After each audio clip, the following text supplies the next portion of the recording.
Welcome to the Main Character Podcast. I am your host, Brandon Hamblin, main character of my own story. But this podcast isn't about me. It's about you, and all of you. Every person that has ever lived on this planet, all 8 billion people here now, all that came before us, and all that will come hereafter are the main characters in their own story. My aim is to interview people that embody living in their energy and discovering from their perspective what their perception of reality is like. Buckle up. You're about to experience the world through another main character's eyes. There's got to be a way to fix that, but I don't know what it is yet. So it's by the time I get 50 of these in, I'll have it all narrowed. You'll have it all done. Yeah, for sure. I'll have it all we all figured have to out. start somewhere, right? Totally. That's why, like with Facebook and doing, stories and all that kind of stuff. Boy, at first I hated it. Oh yeah. And now I really like it. It's a lot of fun. It is, right? It's a lot of fun. Yeah, I get a real kick out of it. Well, but that's like anything in life. Like if you wait until you have it perfected, you're never going to get started. You're never going to get started. So you have to embrace the suck. Embrace the suck. Well, and there's the 4 stages, and I wish I could remember them. I always screw it up, but it's incompetent. It's being both incompetent and incapable. So it's something like that. And then you think you're competent, but you're still incapable. And then you become capable, but you think you're incompetent, and then it's competent, capable. Yeah, it's something along those lines. Like I know what you're talking but about. you have to embrace the suck. Exactly what you said. And when you have a tendency to be a perfectionist, oh, it's the worst. Oh gosh. Well, just like today and yesterday, my partner, in the credit card world, yeah.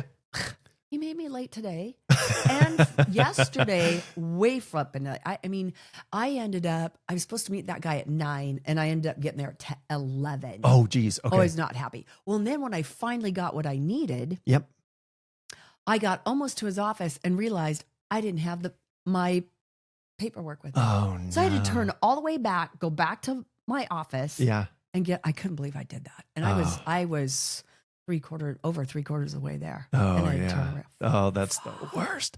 Especially because I always joke, I have, as a banker, have car will travel, right? Most people are used to, I have to go into the branch or go into the office. No. I'll come to you. But then if there's not some grace there, because inevitably I'm going to forget a piece of paperwork. I might be running a little late. And I very much value being on time, if not early, I'm always having early. all your if you're stuff. Not early, you're late. Totally. Right. But again, with embracing the suck, I think we have to give grace to other people right? Because we all do stuff like that. It's, do you own the suck and do you make it right? Well, the thing that was so crazy, especially today. Yeah. He's in Pennsylvania. Oh, yeah. And he had somewhere he had to be. He needed to leave his house at noon. I said, perfect, because I need to leave my house at 9. Yeah.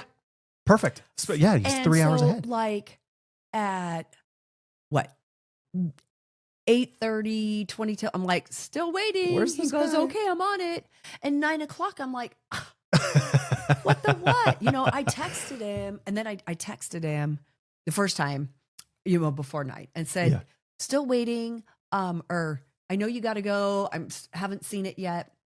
Whatever. He's like, okay, on it. Yeah. And then flip, like it was after 9. I'm like, still waiting. Yeah. He goes, I'm on it. I'm sending it. I was just stressing. Yeah, because I thought you had a deadline, dude. You're the one making me miss my deadline. What's up? Don't do late. Yeah. Yeah. But, well, the thing is, what I was asking him to do was redo something. Yeah.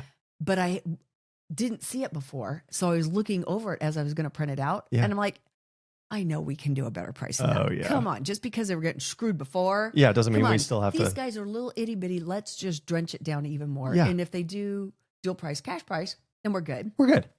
But good Lord, that was stressing me because I don't ever like being late. No. Yeah, no. Well, okay. And so maybe for some setup here, I'm just gonna reflect back what I see in Terri, and then we're gonna dive in. Cool. So you ended up, I can't even remember how we initially got connected. Valley Chamber. Oh, it was Valley Chamber. Oh, it was Valley Chamber. So, and then I invited you to come to our networking to group. EBC. Mm-hmm. Yeah. And so far on Main Character Podcast, I've had 3, maybe 4 people from our networking group. because we have a pretty cool working group full of characters, right? Right. And we are out and about in our different careers all the time, meeting all sorts of fascinating people. That's one of my favorite parts is I love business owners because they're endlessly fascinating, right? Like you decided to start this thing and you're like, they're crazy. Right.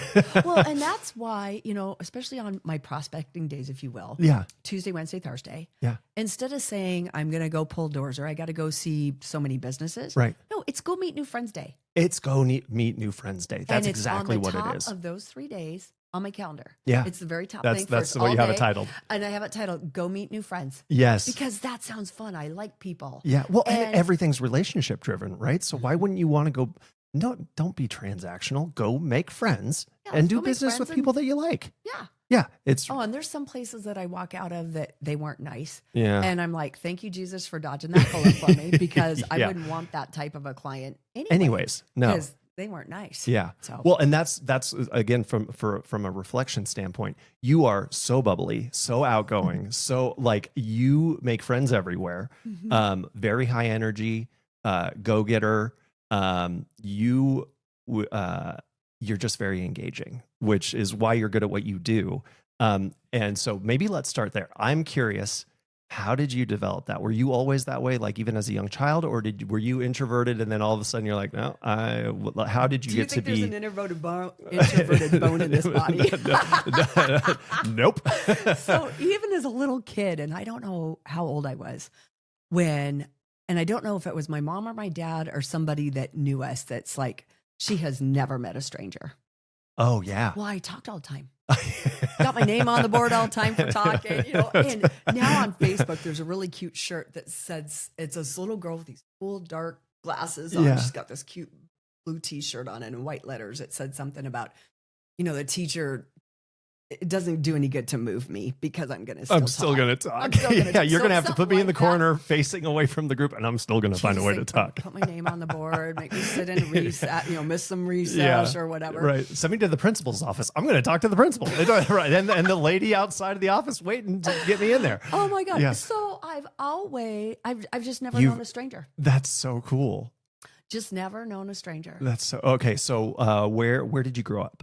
So I grew up in Montana. Okay. Yep. And I grew Which up part of Montana? Galton Valley. Okay. Where's which that? Is Bozeman. Bozeman. Okay. So when you come down off the hill, coming into Galton Valley, you hit Three Forks first, and on I-90, and then it's this little dot. You don't even know that you passed it on the interstate. It's called Logan. Okay. Then you've got Manhattan. Yep. And I went to school there. Okay.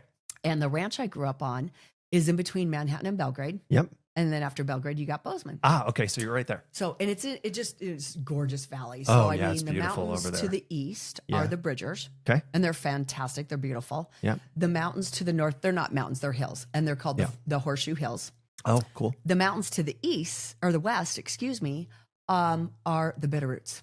And they're stupendous also. Yeah. Montana has some of the prettiest area of the entire country. Yeah. What a place to grow up. And then the mountains to the south are the Spanish Peaks. And they're just the boss, in my opinion, until you go to Kalispell and see those mountains, because you're at the end of the Canadian Rockies. And those mountains are so tall and majestic. I mean, they're swoosh, huge. I know. It was funny coming here from the west side of Washington, and everybody's like, yeah, the mountains. I'm like, you mean like maybe the foothills? Like there's, at least here in Coeur d'Alene, you look around and it's flat. Relatively, right? Relatively, until you look to the east or to the north. Yeah, past Raft. Yeah. Well, and I'm used to having Mount Rainier like in my backyard, and so there was a mountain, a real mountain, right there. It was a glacier. Yeah, we don't have those over here. No. Okay, so and Bozeman was not nearly the booming town that it is. Oh my gosh, today. it was. I mean, it blows my mind when I drive home now. Yeah. Oh, Belgrade has traffic. Yeah. I went home a couple summers ago. We were throwing a surprise 80th birthday party for my mom. Yeah. I can't wait to talk about your mom too. I was meeting some friends of my mom's to get them all the party because they were going to decorate the room. Mm-hmm. So she belongs to a golf club. Yeah. And so we were taking her out golfing. And then when we got done golfing, we just go in and have a toddy and everybody's going to be there, but she doesn't know it. Yeah. So these people, we had all the decorations. So some friends of hers that I met in Belgrade. Well, I'm coming to Belgrade and there's an overpass that runs north-south. Yeah. It's back-to-back traffic. You see cars going both. There's no end. And this is in Belgrade, Montana. And was there even like joking a me? stoplight there when you were growing up? Yeah. There was a okay, all right. stoplight. There was a stoplight. But Yeah. just all the stuff between once you get close to Belgrade, in Yeah. between Manhattan and Belgrade. So the ranch I grew up on was in between Manhattan and Belgrade, Yep. south of the interstate. And school was like, Manhattan was like 5 miles away. Oh yeah. So Yeah. And quick it took drive in like the morning and 16 minutes to get to Bozeman. yeah. So now when you come into Bozeman, there's exits that weren't there before. Oh yeah. And they've got a Costco. They've got, they got all the stuff Isn't that it funny Spokane how has. that's like one of the measuring marks? Oh, you got a Costco. Okay. I Now know we're that. in trouble. You got a lot of people. We got a Costco. Oh my gosh. Yeah. So all this stuff that's there now, those were fields. Those were pastures. There were critters there. And that's how I feel about Coeur d'Alene, right? Because when did you move to Coeur d'Alene? Okay, Oh, you're so in when Spokane. I moved over here, Yeah. in 85. So there was 85. nothing here either. So like Yeah. Post Falls, No, it was farmland. if you blinked, you missed it. Right. Post And- Falls was the Flying J. Yeah, right. It was the Flying J. And there was Spokane There Street. was a truck stop. Yeah. There was yeah. nothing here. The Grove, in fact, driving here today, I came across Prairie Avenue all the way. Yeah. Just breaks my heart. It does, to doesn't see it? all the homes that are sitting on ground that used to produce grass seed Yeah. or just different agricultural stuff. Well, right. Well, because even this house is in a really large neighborhood, and I just look It around and didn't used to go, be here. it's just a bunch of houses where it used to be beautiful Fields. fields. Yep. Yeah. Yeah. And I like there's a beauty there too that more population, more people, right? And having a friend everywhere, everybody being a friend, it's nice to have people, but man, when you lose the prettiness of the Yeah. countryside, there's give and Yeah. take. It's crazy. And just even, the way, between Bozeman and Coeur d'Alene Oh and yeah. Post Falls, Rathdrum, hello. Yeah. That's hilarious. Yeah, isn't it though? I used to live at Twin Lakes Village on the golf course. Oh yeah. So when you came into Rathdrum and stuff, there was really nothing there. There was a little pizza shop and the burger joint that's always been there. Yeah. But everything that has developed south of let's just call it Trent, turns into Highway 53, 41, whatever Right. it is. Yeah. But everything south of that. Yeah. Wow. Well, it's crazy. It is crazy. Yeah. So you grew up on a farm, on a ranch. yeah. Yeah. Okay. So tell me more Yep. about that. I wish all kids could grow up on a farm or a ranch. Yeah. Responsibility. There's jobs to be done. Yeah. And so, yeah, we had cows and sheep. Oh yeah. And in fact, my dad's dad, he and some other guy developed the Columbia sheep breed that we raised. Oh, that's cool. So our name, the Denick name is very long. So, and then my dad passed away. And we'll probably touch on that yeah. later when I was 13. Oh. And my mom stayed in the sheep business until we hit 50 years. Wow. So the Denick name was in the Columbia sheep breed for That's over 50 so years. cool. Yeah. So, okay. So cows and sheep. With the sheep, did you show them? What were they raised for? What are they famous for? Okay. Well, here's an interesting note. Before us kids came along, Yeah. my granddad, my dad's dad, Yeah. there was a really big ranch, like Okay. massive, like Like- sections and sections and sections. Yeah. Probably know, hundreds of acres. Thousands. Thousands Tens of of acres. thousands. Oh, it was of It was big. massive. And Yeah. it was south of Free Forks. Okay. Yep. And they called it the Green Ranch. Oh, And yeah. they had 3,000 mama sheep. Holy sheep, Batman. No kidding. So then Wow. and sheep typically have 2 babies each. Yep. So do the math. When you've got 3,000 head of sheep, now they've all lambed out and there's 6,000 babies. You've got Wow. 9,000 head And of is that sheep. per Can you believe season? that? Or- Every year. Every year. Yep. Every Okay. year. Yep. And then they would have a Mexican shearing crew come in, and they come in with great big, huge, like semi trucks. Yeah. And they just, and there was, I think there was 3 of them, Yeah. and they would literally be shearing sheep all day for like a week Wow. because it took so long. The bummer for sheep is they shear them before they give birth. Oh. Well, lambing season's usually in March. Oh, March so they're in Montana. cold. That's not fun. No. But you have to shear them before they have their babies because when they first have them, they put them in these smaller pens so that they bond and all that. But if they've got all their wool on, Yeah. if they lay down and kill their babies, they don't even know they laid on them because they can't feel them. No. So that's why they shear. Oh, that's fascinating. Before lambing season. Yeah. Yeah. Oh, well, and I would imagine, I mean, horses are a good example, right? They get their winter coat and then they go into shedding and get their summer coat on. I would imagine that the wool, they're pretty woolly. Oh yeah. By that time, time. So they get sheared once a year. Yeah. So the sheep were, provide wool. Yep. So, we'd have, and that was fun too. When we moved to the small ranch. So the reason we went to the small ranch was the stud farm. Okay. Yep. And all of the boy sheep that, depending on the quality and stuff as a baby. When they're born, like the next day or so, whatever, poor things, they get a tag in their ear and they get some shots and they get a really small, really tight rubber that you put on their tail. So their tail falls off. Oh, that's interesting. Yeah.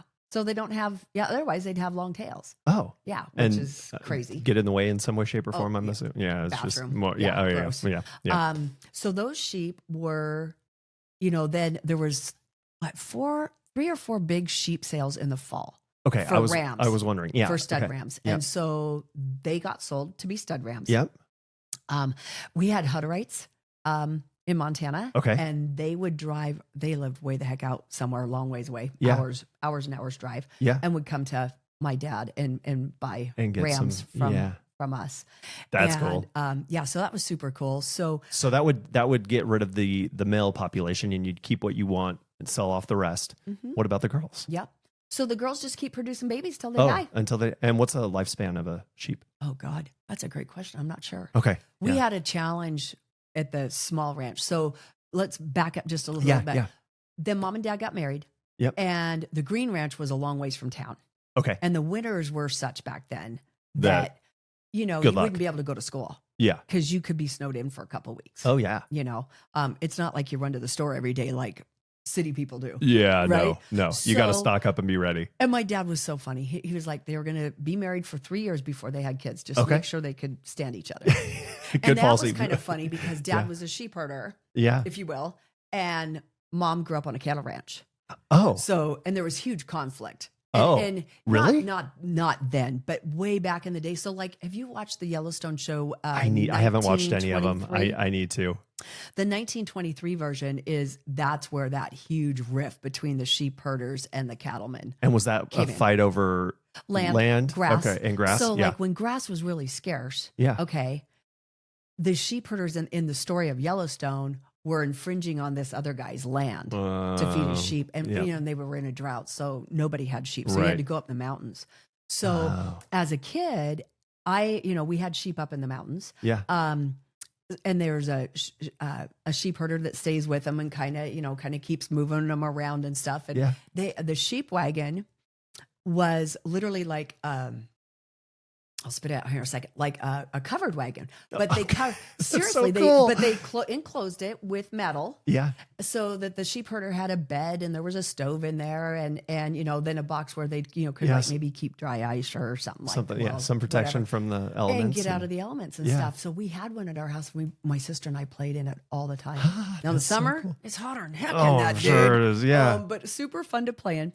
But so mom and dad lived on the big ranch, the Green Ranch, for the first 3 years. And then when they decided to have kids, they moved to the small ranch there at Manhattan. What did you guys call your ranch?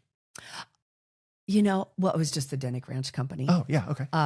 But I don't, I just called it the little one compared to the little one. And I never, so before, at some point when grandpa was going to pass, they sold the big ranch because dad didn't want to deal with it. Right. That's a big operation. The inheritance tax was going to be gross. Yeah. Super gross. Yeah. Super gross. Man, that's ruined a lot of farmland too, right? You can't afford it. So you sell it off and then it gets to develop. Well, that's what my mom and her financial advisor have worked really diligently on to protect us girls. Yeah. Because we still have the ranch, even though mom doesn't live on it anymore. Oh, cool. We still have the ranch and she leases the ground out to a cattle rancher. Brilliant. But so that's why they moved to Manhattan.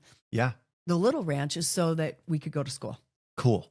Very, very cool. And there was a really awesome, huge, old house in there, but it was like it would have cost more to fix it up and bring it up to speed than to build a new one. Build something. So mom got a brand new house. Oh, nice. And at the time it was about 1,800 square feet. And back in the 60s, that was good. a big house. That was a big house. Well, and it's you and a sister? My sister. Yeah. Sister. And I can't remember. I'm the oldest. You're the oldest. By how much? 14 months apart. Oh, that was tight. Dad didn't want to mess around. We're waiting 3 years and then we're doing it. I love Rachel and I waited 5 years. We were like, okay, I like that idea of let's make sure we actually are going to click and make this work. And then we'll bring babies into the world. Yeah. Well, and back then you didn't live together. That was super taboo. Oh yeah. No. So since they were from opposing sides of the world, the cattle and the sheep world, how did they get together? This is funny. My mom's cousin was dating a sheep rancher too. Yeah. And that's how mom and dad met, was through Aunt Marilyn and Uncle Gordon. I love that. Yeah. That's so cool. Yeah. Okay. So what a cool, well, and I like your point of like every kid should grow up on a ranch or a farm because of the responsibility piece. Learn how to do, yeah. So you were out probably feeding in the morning, feeding at night. Well, with the cows and the sheep in the wintertime, dad just fed in the morning. Oh, he did. Okay. So as a little girl, dad wanted us girls with him. Yeah. Well, yeah. Big time. Well, and he wanted a girl first and then a boy, but Kate didn't fall into that role. So he got 2 girls. Yeah. And then the funny thing is my sister and I both have had 2 boys. So my mother has no grandsons or granddaughters. Got the 2 daughters, but then got grandsons. And daddy wanted us outside with him. Yeah, so of course. We always had great winter boots and the snow pants and the coat and the mittens and the whole shebang. So and then we drove the truck because you put the truck in compound low. Yeah. And it lurches really around. Right? Yeah. Yeah. And we get a drive. Well, my sister liked to do circles. Dad's like, no, circles. You cannot be doing.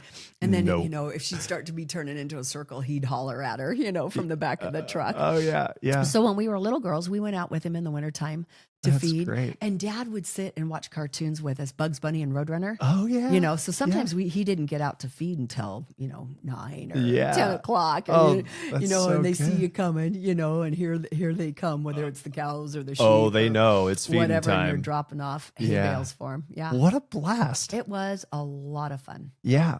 Well, and so it sounds like you just, especially as a little girl, just had this kind of charmed. Such great memories. Life. Great memories. And, and then when we got horse crazy, my sister and I both, and my dad did not like horses. No? No, because they were for work and up in the mountains in the summertime at sheep camp, right? And evidently he got stepped on and kicked. And he didn't dig horses at all. And the poor guy has 2 girls that are horse crazy. But he gave in?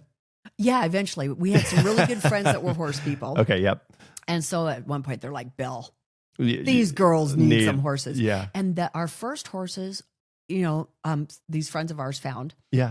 Green broke. I mean, they had 30 days on them. That's it. Oh, whoa. And they were like $200. They were really cheap horses. Yeah.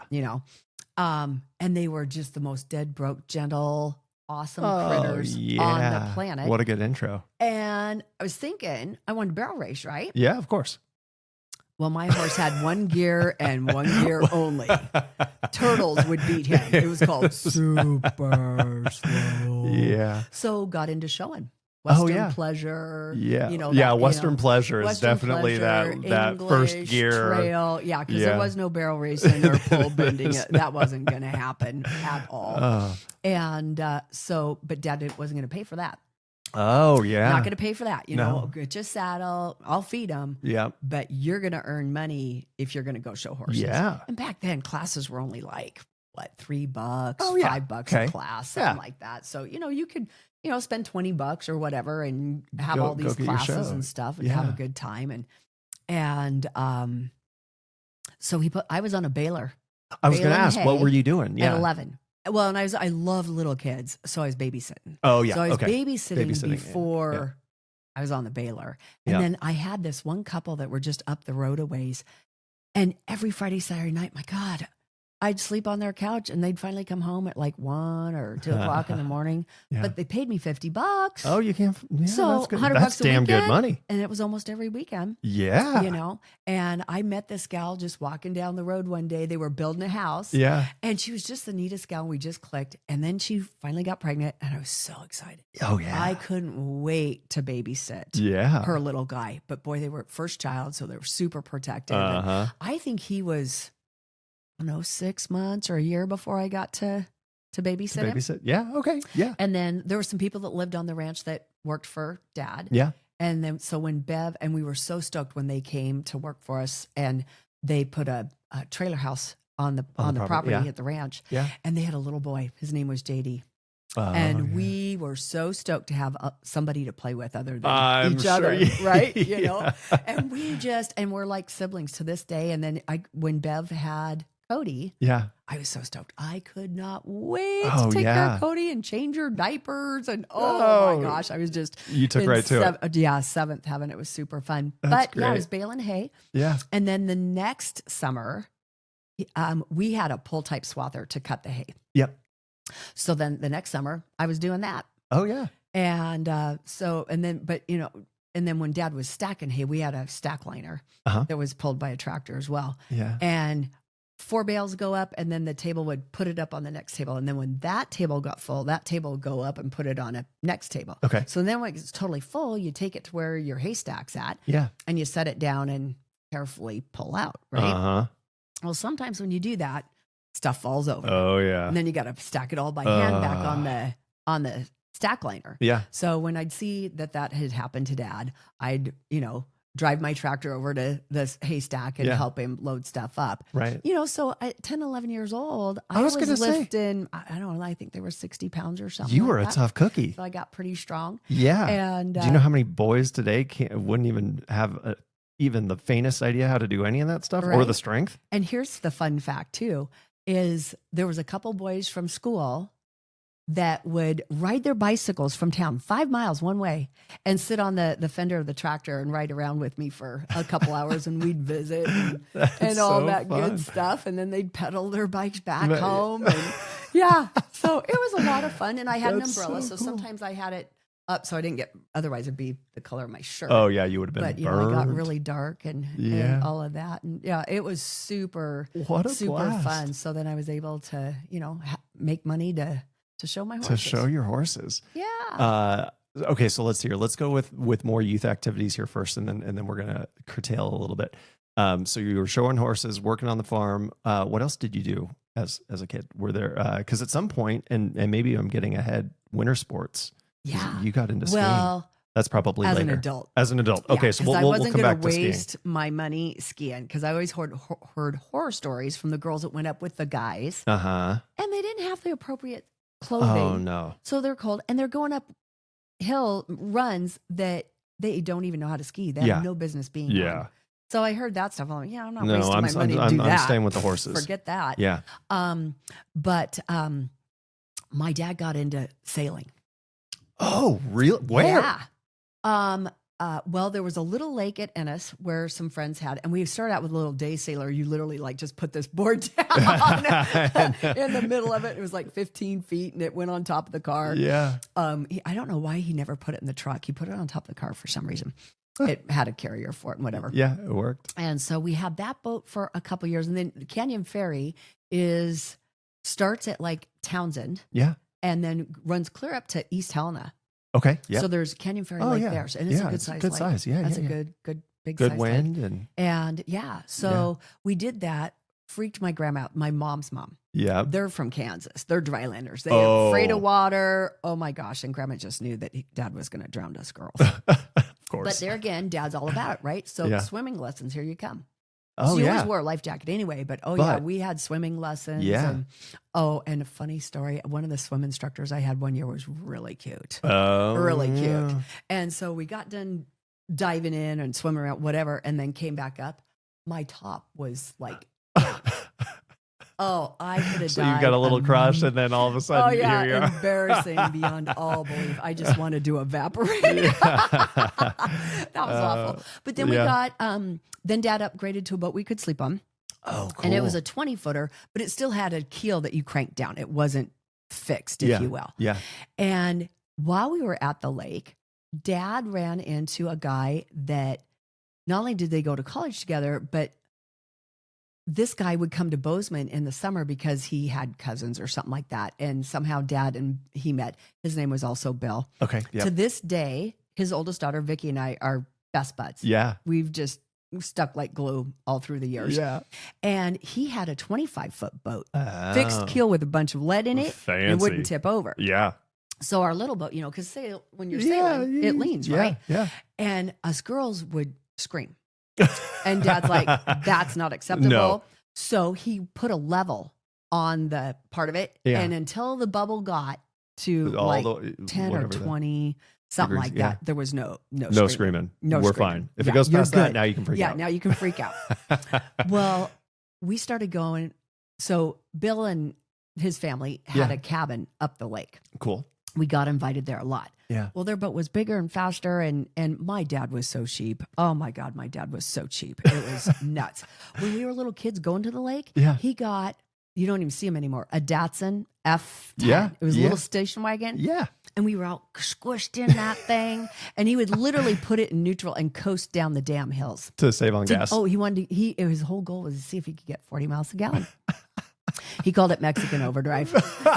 And I shared that with a friend when I worked at Pitney Bowes. She's like, you can't say that. You can't say that. That's not appropriate to say Mexican overdrive. So but and 40 miles an hour. Well, the way he had you packed in there. I mean, that's, My God. And it normally takes back then the roads were a little narrower, not as wide and not as many lanes. Yeah. It'd take about an hour and a half. With Dad, it's like 2 hours. Oh, yeah. If you rode with Mom in the Mercedes, cool, man. You're there in an hour and a half.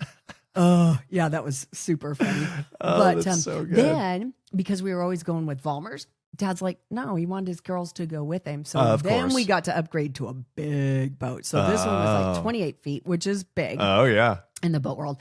3,600 pounds of lead in the bottom of that keel. Oh, yeah. You weren't worrying about it. You're never didn't need a level anymore. Yeah. And then there was one time Dad and I sailed. It was just the two of us because Kate wasn't a huge fan of it and whatever.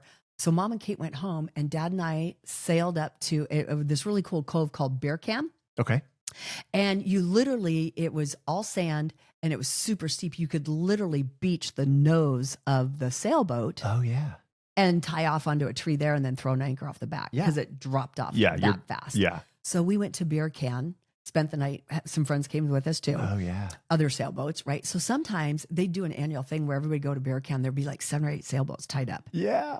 All tied up on land, right? Anchored, and then anchored next to each and tied up so with bumpers in between, so you could just boat hop from one to the other. That's so we're cool. coming back from Beer Cam, and this storm rolls in, and I mean the clouds were like this green. Oh, it's yeah. like, okay, that's going to be bad. Yeah, that's going to be really, and you can really just see bad. it coming. And you can see it coming. Yeah. So and we were doing a spinnaker run, so that big front sail that goes across the whole front. Of the sail. So we had that up. So Dad's like, I took the rudder and he got up there and got that down and put away. Yeah. And then the other front sail that we had was pretty big too.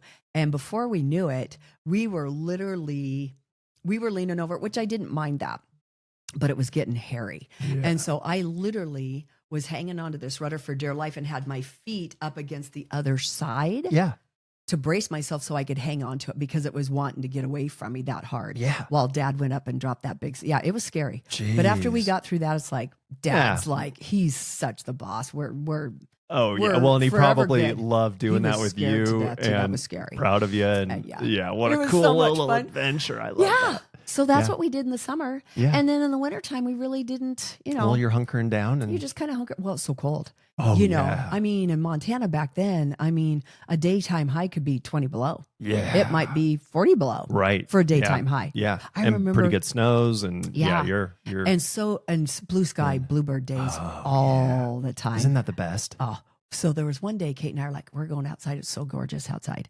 So it takes forever to put all your clothes on, right? Because it's like 20 below or whatever. Yeah. And you're bundling up and whatever. We walked out the back door and took 2 steps and said, forget, because everything in your nose just froze. Just instantly it was so cold. You're like, we're done. Came back in, took all of our stuff off, and a 30-minute adventure just to get a couple feet out the door. Exactly. So yeah, That's exactly. Oh, I love this because you this just feeds into the Terri that I know today of, man, you're adventurous. Yeah. You're always taking on really cool, fun things. Yeah, but sometimes you still get kind of scary. Like, I know you interviewed Britt, right? Brittany? Yeah. Uh-huh. Yep. She likes to jump out of airplanes. Skydive? Yes, she does. Oh, screw that all day No, you aren't doing that? Oh, hell no. Why jump out of a perfectly good plane? You could pay me $30 million. I wouldn't do it. I think Brittany and I are going to take that on as a challenge. We're going to raise $31 million and see if you'll do it. It's fun. It's so fun. I love to fly. I do. Yeah. But to jump out and to fall like that, I'm afraid of heights. Well, yeah, I am too. I don't like getting on a ladder. Like I'm 6'2". Once you get 6'3", I'm like, nope, that's too tall. Yeah. I don't like heights. Noah in our group, he cleans all the roofs and gutters and all that stuff. I'm like, screw. Like our first house was what is that called? Not a rancher.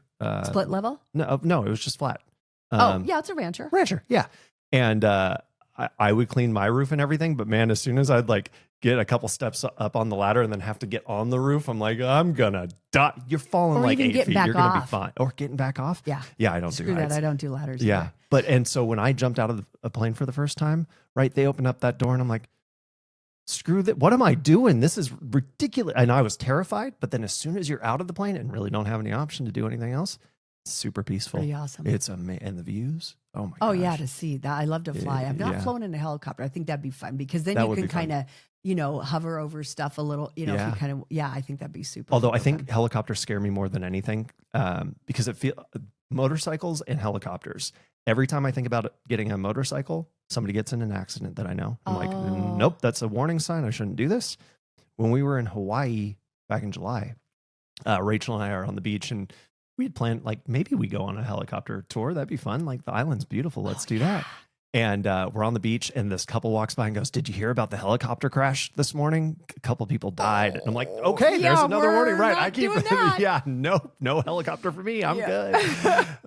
Yeah. And I think and it might be kind of scary, but that doesn't scare me. But to jump out of jumping out, no, no free falling out of the sky for no I just reason. don't. I just not your and jam. Especially at the age I am now. Why? What's the point? Maybe we wait until your 80th or 90th, and then when you're like, I only got 90, I only got a couple of years left anyway. So what happened? Who cares? Yeah. At that point, I'm good. Okay, so you it sounds like you were very much daddy's little girl. Oh, I was. And I'm kind of surprised to hear that he died when you were 13. Yeah, 13. So he died August 14th. Okay. And I was going to be 14 on the 30th of August. Yeah. So stomach cancer. No way. Yeah. So he had, he had ulcers big time. Yeah. He would literally buy aloe vera gel by the gallons. And drink it to put the fire out in his tummy. Yeah. So there was a lot of anxiety. Didn't know that.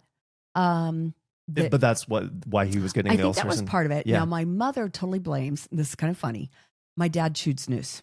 Oh, okay. Yeah. And you know how some guys are always spitting in a can or something like that? He would swallow. Evidently he swallowed. Oh, and it was so funny one time in the laundry room sink. Yeah. There was this big round thing in the thing. And I'm like, oh my God, that's a really big mouse, man. That's a big turd. Oh, yeah, that's gross. Well, come to find out, no, it was my dad's snus that he'd taken, spit out took his finger and just plopped it down into the sink because it's going to, turn water on a drain. Yeah, it'll come out. Yeah. But my mom swears to God, she thinks that's one of the reasons that, So, but the anxiety definitely wouldn't have helped. No. Plus, and he had ulcers. Yeah. So he had stuff going on. And then one year, let's see. So I got really sick when I was 13. So the fall, I don't know. So the year before. Yeah. Now, granted, people back then didn't drink like they do now. No. Not even close. Right. I mean, if my folks had company over or whatever, they'd have a couple drinks. They'd drink. But other than that, it wasn't like an everyday thing. It wasn't an everyday thing ever. Yeah. So my dad was also he was the president of the Montana Winter Fair board. Cool. Yeah. And there was a huge fair board conference, if you will, in Sioux Falls, South Dakota. Okay. So all of the people that, had fairs in Montana, they all got on a bus and took a, kind of like a tour bus. Yeah. Yeah. To get there. Like a big old Greyhound sort of thing. Yeah. Yeah. And it was a party. Oh, They yeah. drank all the way there. They drank the whole time they were there. They drank all the way back. It was a party. Yeah. Well, after he got home, he did not feel good. Yeah. He literally quit drinking. Oh, he was done. Yeah, he was done Yeah. because his tummy just hurt so bad. So he thought it was that, right? Yeah.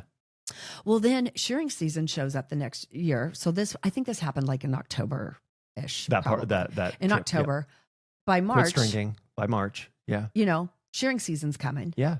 And he doesn't feel good. He's hardly eating. And he's losing weight like I was going to crazy. say, he must have just been. And my dad wasn't very big. He was like 5'10". Okay. When he was heavy, he weighed $180. Yeah. I knew when he was a lean bean, it was $160. Yeah. Yeah. Well, he was just losing weight like crazy. Well, he wasn't eating because it hurt to eat. Yeah. And here he is doing all this hard work and not getting any nutrition. Not getting any nutrition. Yeah. So I think it was by April, went to a doctor. They told him it was in his head. I can't believe this crap. So he's listening to relaxation tapes now every day. Yeah. And they went to every doctor known to man. Yeah. There's something all wrong. over Montana. Something's wrong. Yeah. And he was really burnt out on the sheep thing. Yeah. He wanted to sell the ranch, move to Helena. So in the summertime, he could go out. He wanted to get a state job. Yeah. And he could go out every evening and go sailing on his boat. Yeah. That's what he Sounds wanted like to the do. dream. Yeah. So he told Mom, he goes, I just need to get the heck out of here. Yeah. I have no clue where I'm going. I'll call you every night. But I don't even know where I'm going. I'm just going to get on the road and I'm just going somewhere. Yeah. He ended up in Seattle. Okay.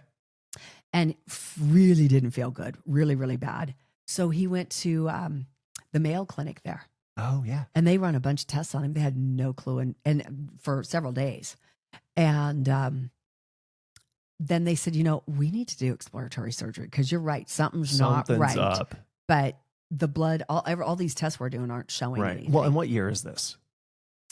I think it was in 79, 80, Okay. 80. Yeah. So here's the crazy thing. Grandma Jenny, my dad's mom, Yep. she died the year before in April. Grandpa died in September, my mom's dad. Yeah. And my dad died in August. Oh, no. Yeah. You guys just got hit. Oh, yeah. All three of them are gone in less than a year. Wow. And what did they die from? Well, Grandma was just old. She was old. She was just really old. Yeah. Dementia. Well, they didn't call it Alzheimer's and dementia. No. But she had Dad would walk into that hospital room and she didn't know who he was. Oh, yeah. Yeah. And my poor grandpa, oh my God, that poor man in and out of hospitals for probably 5 years. Oh, no. Just, yeah. Ailment after ailment. Cancer. But of course, cancer didn't kill him. It was something else I don't even remember. But Well, and that's part of why I ask is because it's amazing how far we've come on diagnostics. My uncle, my dad's young brother, my dad was the youngest, just older than him. He ended up dying of leukemia in 1988. And the common, whatever regimen they do now to cure leukemia was experimental at that point. And so it was too expensive. They wouldn't give it to him. So he died of leukemia. And I'm always, because cancer's impacted our family a handful of times. And it's kind of like,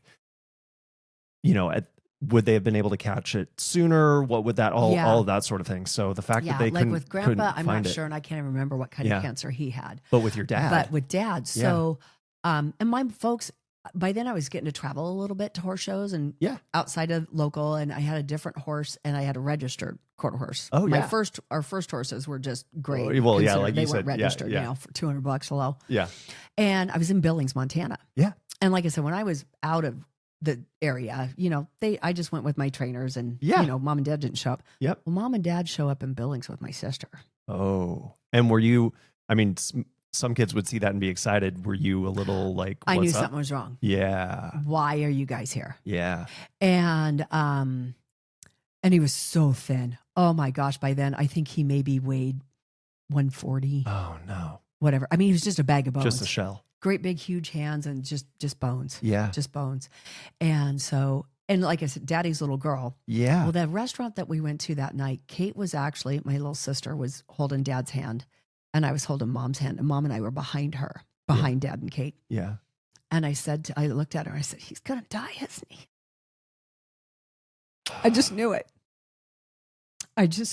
So when they were in Seattle, they wanted to do exploratory surgery. And he goes, I'm a long ways from home, living over in Montana. Yeah. I need to go home and see my girls. Yeah. And talk to him. So, and then he came home. That's why they came to Billings. Yeah. So then they got it scheduled. And I can't remember. He was scheduled for some time in like later July, maybe even August. Okay. And he got so sick. Yeah. So by that point, he was sleeping on the couch. Yep. And he got so sick that they literally chartered. Somebody had a private plane, something. They literally chartered flight, whatever, and flew him to Seattle ASAP. Holy smokes. They did an emergency exploratory surgery. Yeah. And they literally opened him up and went, OMG, and closed him back up. His stomach was completely gone. There was nothing to fix. No. And I don't even know if you can do stomach transplants. Certainly not back then. Yeah, certainly not then. back then. I don't know if they do now or not. I don't know. I mean, they can replace almost everything else. Yeah. But yeah. So, no. And they told him that and I misunderstood. I thought they gave him 6 weeks to live. And they were doing chemo and radiation. They go to Butte for that. Yep. And like I said, he's sleeping on the couch by now, and he's literally just pulling, hair out. Yeah, his hair's just falling out. He kind of got a kick out of it. He thought that was funny. Bless his heart. And by God, don't you take me to the hospital. I am dying at home. At home. And he got to do that. Yeah. And I guess I'm talking to Mom. I thought it was 6 weeks. And they said with the chemo and everything, it might give him 6 months. Oh. And this sweet man, he was just ready to go home. He was just done. Yeah. He was ready to go home. And literally 6 weeks to the day, he passed away. And that morning that he died, he had a really rough night. I was at home. Kate was over at a horse show in Helena. Yeah. And my class was doing a get together at some camp up in the Spanish Peaks. Yeah. And my mom did not want to let me go because I was so tired. I was baling hay. I was cutting hay. Some other people. And you're emotionally spent and worrying showing about horses that. and all of that. And she and I went round and round. It was really ugly. And she finally let me go. Yeah. I literally slept on the bus all the way there. Yeah. We had these neat old log cabins that we stayed in, hotter than Hades. Oh, I'm sure. It was really hot in there. Especially August. I was so tired. I literally crawled in my sleeping bag and I slept for like 2 hours. Whoa. And then when I woke up, somebody said, a friend's coming to get you. Well, I was kind of hoping it was my boyfriend, right? Oh, yeah. I was kind of hoping. Well, it was Marno Bennett, a really, really close friend of my dad's. And he didn't say anything. He didn't tell me what had happened. I needed to get home. And then Mom was walking down the lane. Yeah. And so Marno stopped and let me out. And then she told me. So, and I honestly think that he passed away at the same time frame that when they did surgery. Surgery was like at 9 or 10 o'clock in the morning. Yeah. But I think it was one of those things, he was ready to go, but he waited. I was not supposed to be there. Oh. I was not supposed to be there. Yeah, he didn't want you to see it. Well, Mom back up. Mom didn't want to let me go. Right. And she and I went round and round like moms and daughters, teenage daughters especially can do. And but I just wasn't supposed to be there. Yeah. But I take it, being that close, you probably had some pretty good, at least conversations are just. I was so mad at him for leaving me. Yeah. He had to, so they had an IV that fed him. There was I was going to say, he had to be getting something. Yeah. And UPS had just started delivering. Yeah. UPS just came to the table. Yeah. And so the UPS guy was at our house all the time. Multiple times a week. Yeah. Dropping off this stuff. The stuff, yeah. The stuff. And then a really good friend of his sold farm equipment. Okay, yeah. So he made him an IV pole on wheels. And then he could undo it so he could put it over his shoulder to go for a walk. Ah, yeah. And right before he passed, the week before he passed, being a hopeful little girl, I thought he was getting better. But, there was time he's thrown up blood and, really not feeling good. No. And, but that particular week, he had walked further than he'd walked before. Yeah. And the guy that made him the IV pole, he went with Dad went with Tom. Yeah. They went down to Dillon, Montana, or somewhere, selling farm equipment. So Oh, Dad yeah. went with him that day and whatever. And they went sailing. They got one more sail in. Oh, good. Yeah. And so I just knew he was going to make it. He's, Yeah. not realizing at 13, quality of life is suck. Oh, That's yeah. nothing. Yeah. But And those aren't the things you're thinking about. No, you don't think about Dad's that. doing a little bit better. My dad's gonna make it through. He's not going to die. And he seems like he was a strong guy, Oh yeah. a lively guy, all those Yeah. things. Yeah, And he was a he's character. going to pull through. Yeah. Yep. But it wasn't meant to be. And I was so mad at him. I remember one time I was really mad at Mom, and I walked from the house clear down to the overpass where the interstate and the train go by. So it's probably 2.5 miles, maybe one way. Yeah.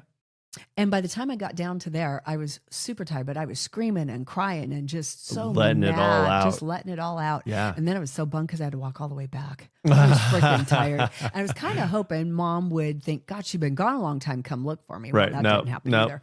But it was just and then I found out way later in life that I had abandonment issues.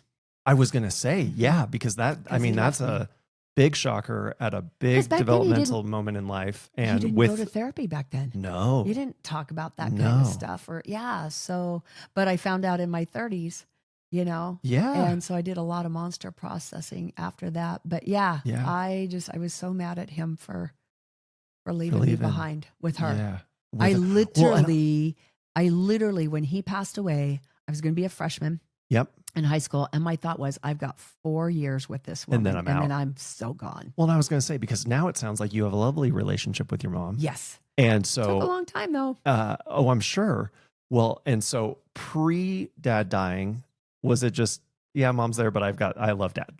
Well, for whatever reason, growing up as a child, I could never do anything right with my mom. Okay.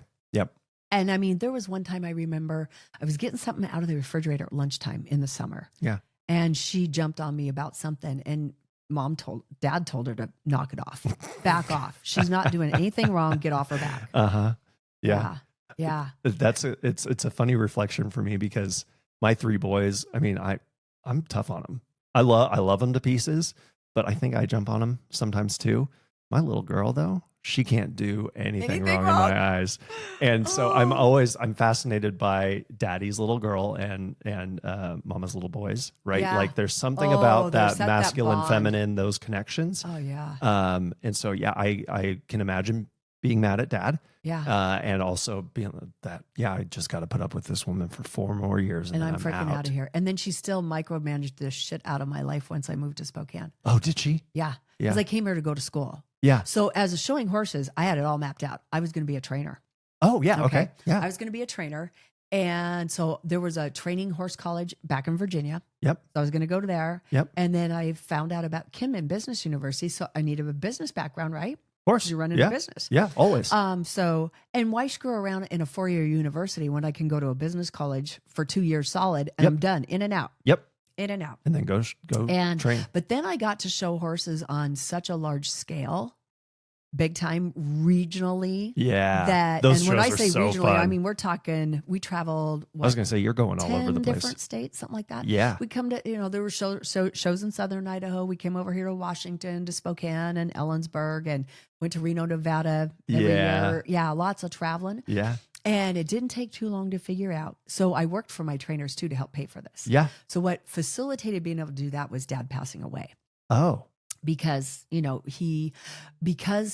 was 2 girls, Mom got Social Security money for each one of us. Oh. And it was a sizable amount of money back then that we got every month. Yeah. So my mom, that was our horse show spending money. Yeah. So my sister showed Arabs and she worked for her trainer. Yep. And when I say work, we're talking shoveling a lot of horse Oh, stuff. yeah. Cleaning Being a horse crazy stalls, girl sweeping involves all barns, the things. grooming horses, riding horses Yeah. or lunging horses, whatever. You're working. Plus moving 100-pound hay bales now. Yo, yeah. Alfalfa hay is Yeah. heavy. Yeah. Been They're there, not, done they're that. not light like grass hay. No.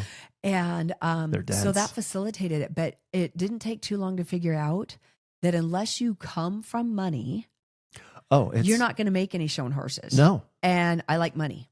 And I liked money back then. Yeah. So I'm like, okay, we're not doing The math this. isn't adding up. So the horse training college got taken off the board. Probably, I don't know, within a couple years, Yeah. especially once I started showing, when I was on the road all summer and I was gone all the time. Yeah. It's like, no, I don't want to shovel shit the rest of my life. No. And I like money and fancy things. So it's not going to work. So I came on over to Spokane and just never went back, because back then there was really nothing to go back to Montana. Well, I was going to say, money. No, it's all ranching towns and working retail or, whatever, something. I was like, no. So I never went back. Always to visit, of course, Christmas holidays and stuff like that. So then when my sister graduated from University of Montana, I told her, I said, Sis, you got to come to Spokane. Yeah. You're not, Well, so and especially relatively, it's a booming town. Yeah. I would imagine. Spokane was compared to Bozeman and Missoula. Yeah. So she moved here. God, when was that? Let's see, I had Furman. So like 92, I think. Let's see, she got done 86. Yeah, so about 90, 91, something early like that. 90s. And so she lived with us for a little bit till she got a job and found a place to live. And so you still had your sister nearby. That's great. So, and we still do. So, I mean, she's still in Spokane. I she love married. that. So, so mom now comes here for Christmas because she's snowbirds. Right. So, where before. Well, and the grandkids are here and you girls are here and it's the spot. Yep. So that's what we do. That's so cool. Okay, so there's a lot of filling in gaps there. We took some huge jumps. Yeah, I love. Okay, so the horse training dreams get dashed, but you're now over in Spokane. You got your 2-year business degree. Yeah. And then where does life take you? Started interviewing. Yeah. That was super fun. So I had a really short stint at Farm Credit Bank. Okay. Or is it Farm Credit Bureau? Yeah, it was. They do loans and stuff for the ranching farm world. Yeah. Yeah. Yeah. And egg lending is something I've always wanted to dip into. And I thought coming over here, I'm like, I'm going to be able to do this thing. You have to be at the bank that specializes in it. Otherwise it's kind of a mess. Yeah. So I did a little glip there. And then I actually ended up going to work for what would soon be my husband. Yeah. So it was really funny. I went to school with a girl at Kimmon. Yep. And so I didn't know where she landed after we graduated and stuff, but she was working. A gentleman had hired her. He was a property management guy, but he had a really good friend named Grant Grossbeck, who was an architect. Okay. And Grant had a lot of rental properties. Yeah. So Roger managed all of Grant's stuff, and he had a gal that did the books. And so they also did the books for the architectural firm. Yeah. Okay. And little did I know that when Roger got my name or whatever and was telling the gal that was leaving because she was pregnant. Yeah. So she's going to have a baby. Well, she knew me from Kimmon. Oh. And she told Roger, she goes, "You're done. You hire her on no brainer. The spot. Do it. Terry's going to be fantastic." Oh my God. Yeah, no kidding. Yeah. I did not know that coming in. Oh. And so we interviewed for, I don't know, like an hour. And then we just went downstairs and she was there. So I got to meet her and I went to work. Oh, cool. I went to work. Yeah. Well, I love this gal. She didn't know what the Sam heck she was doing. I worked on those books to get them cleaned up. Yeah. For about 4 months. Yeah. It was that messed up. Oh, no. The other thing I couldn't believe is that particular day, bills needed to be paid. Yeah. Well, according to the ledger, because that was before software and QuickBooks and all that. Yeah. How am I writing all these checks for thousands of dollars? There ain't no and money. Paying credit card bills and all this other stuff when there's no money. Yeah. How do you do that, guys? Yeah. Ooh. Yeah, it was crazy. Yeah. So 4 months to clean that up. Yeah. And then I needed the other partner, Grant. Well, by then, when Furman first came downstairs the first time, really nice looking guy. Yeah. But I'd never seen a guy with such ginormous arms. I mean, his forearms were massive, and he didn't have a wrist. You know how you got a wrist bump? Yeah, no. Okay, He was arm into hand. Yeah. Well, he was a baseball player. Oh, so yeah, he was had a catcher. Yeah. Yeah. And so he did and we just clicked. A huge age gap, mind you. Okay. Ginormous. How much of an age gap? I'm glad you're sitting down. 34 years. Oh, wow. Oh, yeah. Yeah. I mean, because you're 20 something at this point. 21. Oh, yeah. Yeah. He's 54. Yeah. Yeah. Oh, or that's so 53 or some funny. crazy thing. Yeah. Yeah. 30. Yeah. No, so it must have been 20 because it was So, a 34 so that's probably not your first thought is, here's my future husband. Oh, God, no. No. And when I first saw him, because his arms are so big and stuff, it kind of scared me. Yeah. He had a really big presence. Yeah. But, well, and just a I would sweetheart. imagine confident too. yeah. Because you get to that point in life, right? Oh, And yeah. And there's you're in your early 50s and yeah, you're stuff. just You got the kinda- world by the tail and, Yeah. and whatnot. And just the nicest man. Oh, my gosh. Oh, yeah. We was going through a nasty divorce. Oh. And this was wife number 2. Yep. Okay. Well, first one was an alcoholic. Oh, no. And she embarrassed him. And he finally just, So he walked she away. was a nurse. And she got fired. She went to her shift drunk. Oh, a nurse. No. And she went to work drunk. Yep. And they're Bye. like, see you, girl. Yeah. And was yeah. that part of his wake up process of, okay, if she's getting drunk and fired at work, part I of gotta that. get out. So I don't think he would have, I don't know if he would have left her or not, but his wife number 2 is in the interior design world. Okay. And her boss tells her, if you marry an architect, you will never have to go pound pavement again. Ever. No. You have built in business. So she meets Furman. Yeah. They go to lunch. And this woman, I'm like, honey, here was your first clue. At lunch, she asked him if he'd ever had an affair. Oh. And would you like to? Yeah, I was going to say, because if And you're I'm looking. like, whoa, woman. Uh. And then you're surprised when you're married. How long were they married? I don't know if they made it 10 years or whatever. Oh, yeah. But Because she's yeah, probably went on the back to her high sides school doing. sweetheart. Oh, And man. that was crushing to Furman because he was an auto mechanic. And here he is Is a professional. This guy's a successful. grease monkey. And these are his words, not mine. Yeah. So a lot of judgment going on there.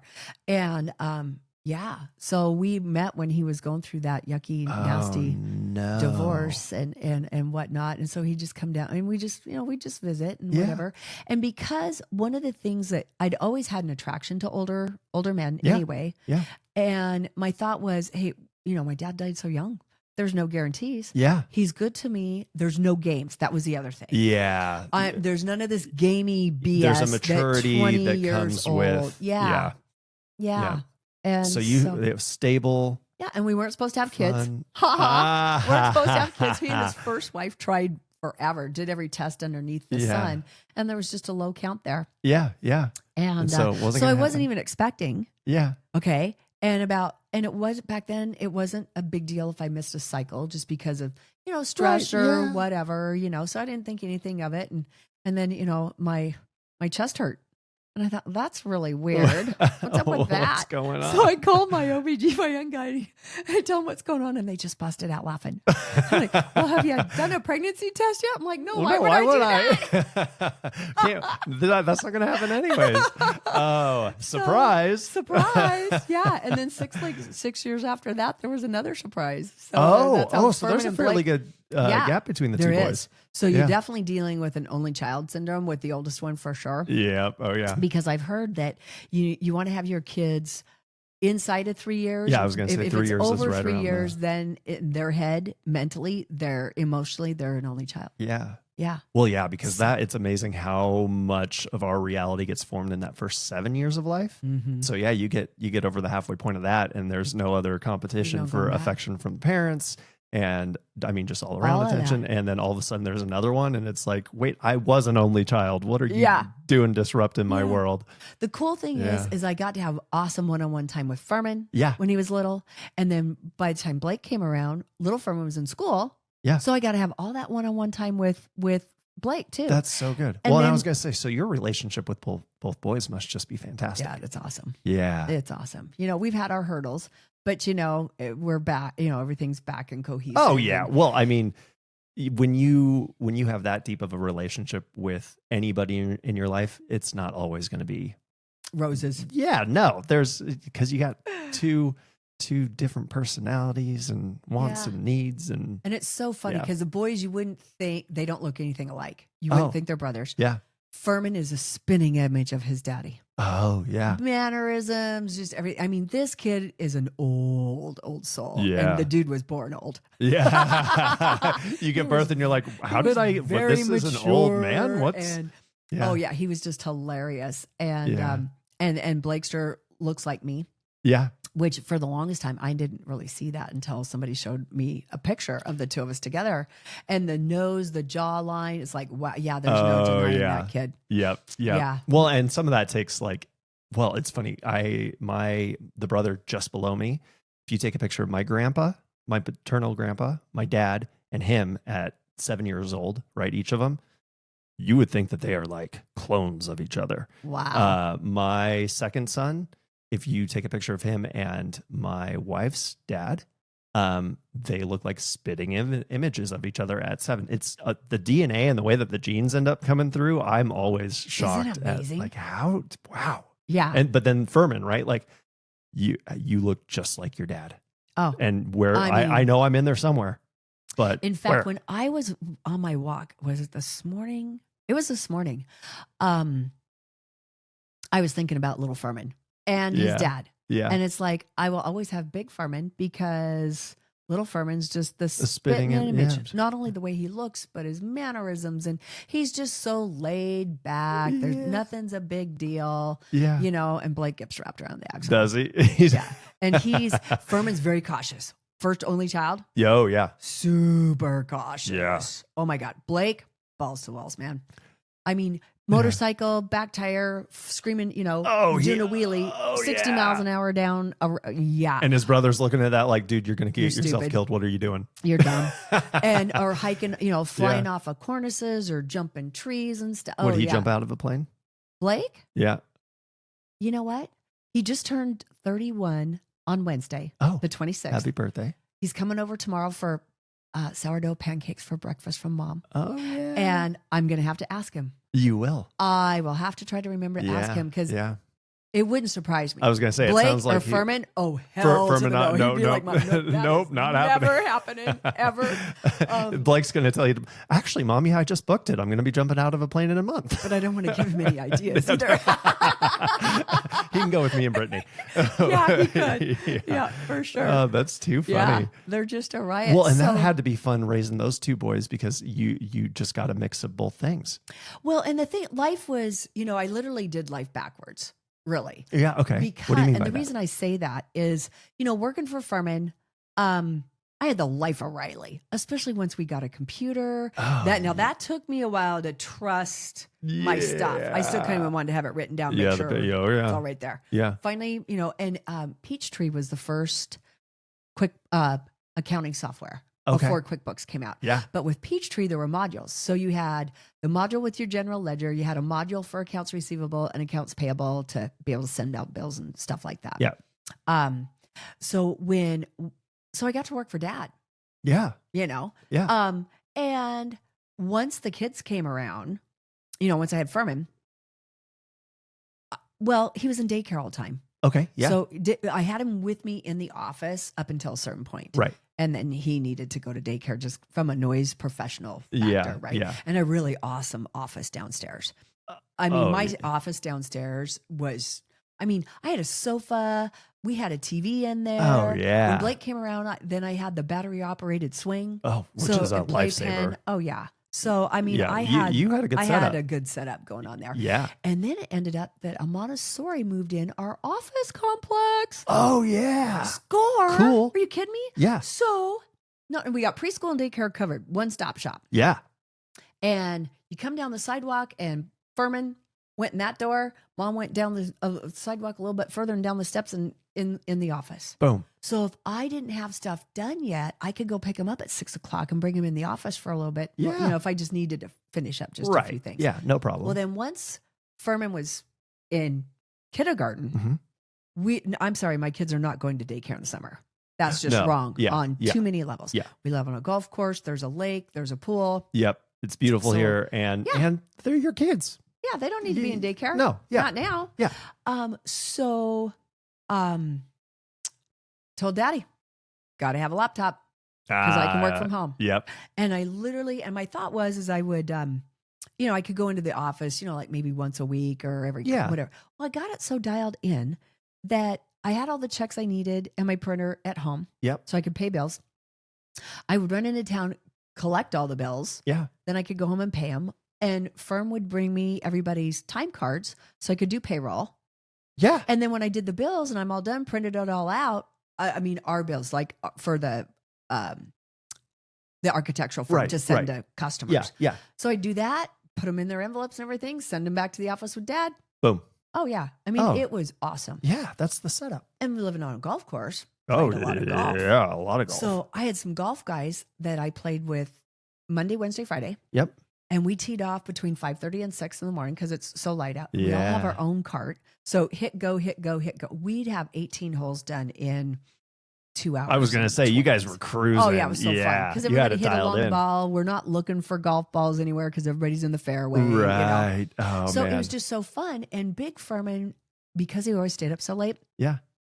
And a lot of times he didn't even come home from the office until like 7 or 7:30. Oh, yeah. Because after 5 o'clock, the phone quit ringing. Yeah, and you could actually dial in and get it done. Because he's drawing and he's writing specs and all that actually stuff. getting into the part that he probably enjoyed versus all that crap during the day. People stuff, yeah. You know. So anyway, he would usually leave a little after 8. Yeah. And see, by this time... I think about this. By this time, I think Blake was 2, so Furman was like 8. Okay. So if they were already up, no big deal. They knew Mommy was going to be home just, 10, 15 minutes. Yep. They're watching cartoons, SpongeBob anyway. Yeah. And so, and then I make them an incredible breakfast. I was going to say sourdough pancakes. Oh, sourdough pancakes. That sounds like a famous thing in your house. Yeah, Mom. I got my sourdough starter and everything from my mom because my mom made sourdough pancakes way back in the day. So, and they're to die for. They're so good. They're really thin and they're delicious. Yeah. I'm totally happy to share. So if your wife has starter. We don't. We would totally. But you can get some. I know a couple of gals you could probably get some from. That would be And fantastic. give her my recipe. I would love that. Saturday or Sunday mornings. Here we go. Yeah. Yeah. Because we do pancakes fairly. I mean, Rachel's mom only made 3 dishes: pancakes, crock-pot chicken, and Catalina chicken, I think, something like that. But it was like that. Beyond that, she didn't know how to cook. And so pancakes, and it's always pancakes, but a good pancake and then recipe? put blueberries in them. Oh yeah, blueberry or raspberries because we had blueberry bushes and raspberry bushes in the house. Or waffles. Oh yeah. Oh, and then or put chocolate chips in them. Oh yeah. Oh. Yeah. Shouldn't be doing this so close to lunch. I'm starving. Right? I'm ready. And then I'd pack a lunch and we'd go to the pool the rest of the day. Oh yeah. And we were at the pool all day, every day. If the pool was too busy, we'd go to the lake. Yeah. Or come back to whatever. Yeah. And so sounds like a blast. There was other neat kids there. It was, and then we got into skiing and I never learned how to ski till I was 27. Oh, nice. Okay. So, but it's kind of like if you're in this area, that's what you've got to figure it out. Otherwise, it's too gray and cloudy here. Go nuts. Yeah, you'll be stuck inside, bored. Yeah. So eventually, Furman and I, we snowmobiled, and then Blake's Little Furman, because we had to do Little Furman there for a while, for a long time actually. Yeah. And now we chuckle because he's not so little anymore. We kind of need to switch it up. But Big Furman Jr. Right? Yeah. We snowmobiled. So when Little Furman was little, we snowmobiled. And then he went to a private school, and the gal that owned the school would take all of the students. I'm talking the whole entire school, but it was like K through 3rd or 4th grade. Yep. And then they'd go, like St. George's or G Prep or something like that. Yeah. And so the last Friday in January, every Friday in March, and the first Friday or February, and then first Friday in March, we went to Schweitzer every Friday. Yeah. And she taught the kids how to ski. Cool. And she had ski coaches and stuff. So, and I met all these neat parents from the school. A bunch of them were from Montana. We clicked. Oh, gelled. yeah. I'm like, I want to learn how to ski. Yeah. Instead of sitting in a lodge all day, right? Yeah, of course. So I'm going to learn how to ski the next year. Well, got pregnant with Blake, and I'm due in February. Not going to be skiing. You could have rolled down the hill. Oh my gosh, yeah. So it was the next year that I learned how to ski. Cool. And I rented my skis every Friday, had a private lesson with Rose every Friday for an hour. And then I literally lived on the bunny hill that first year. Oh, I'm sure. I skied up and down all day long till Little Furman was done. And then the next year told family and everybody, just give me money so I can buy ski stuff. Yep. you know, and that's what happened. And Cool. then Vicky Vollmer, my ski buddy, and her, not ski buddy, but my lake buddy, right? My dad were best buds. And she had 2 other siblings too.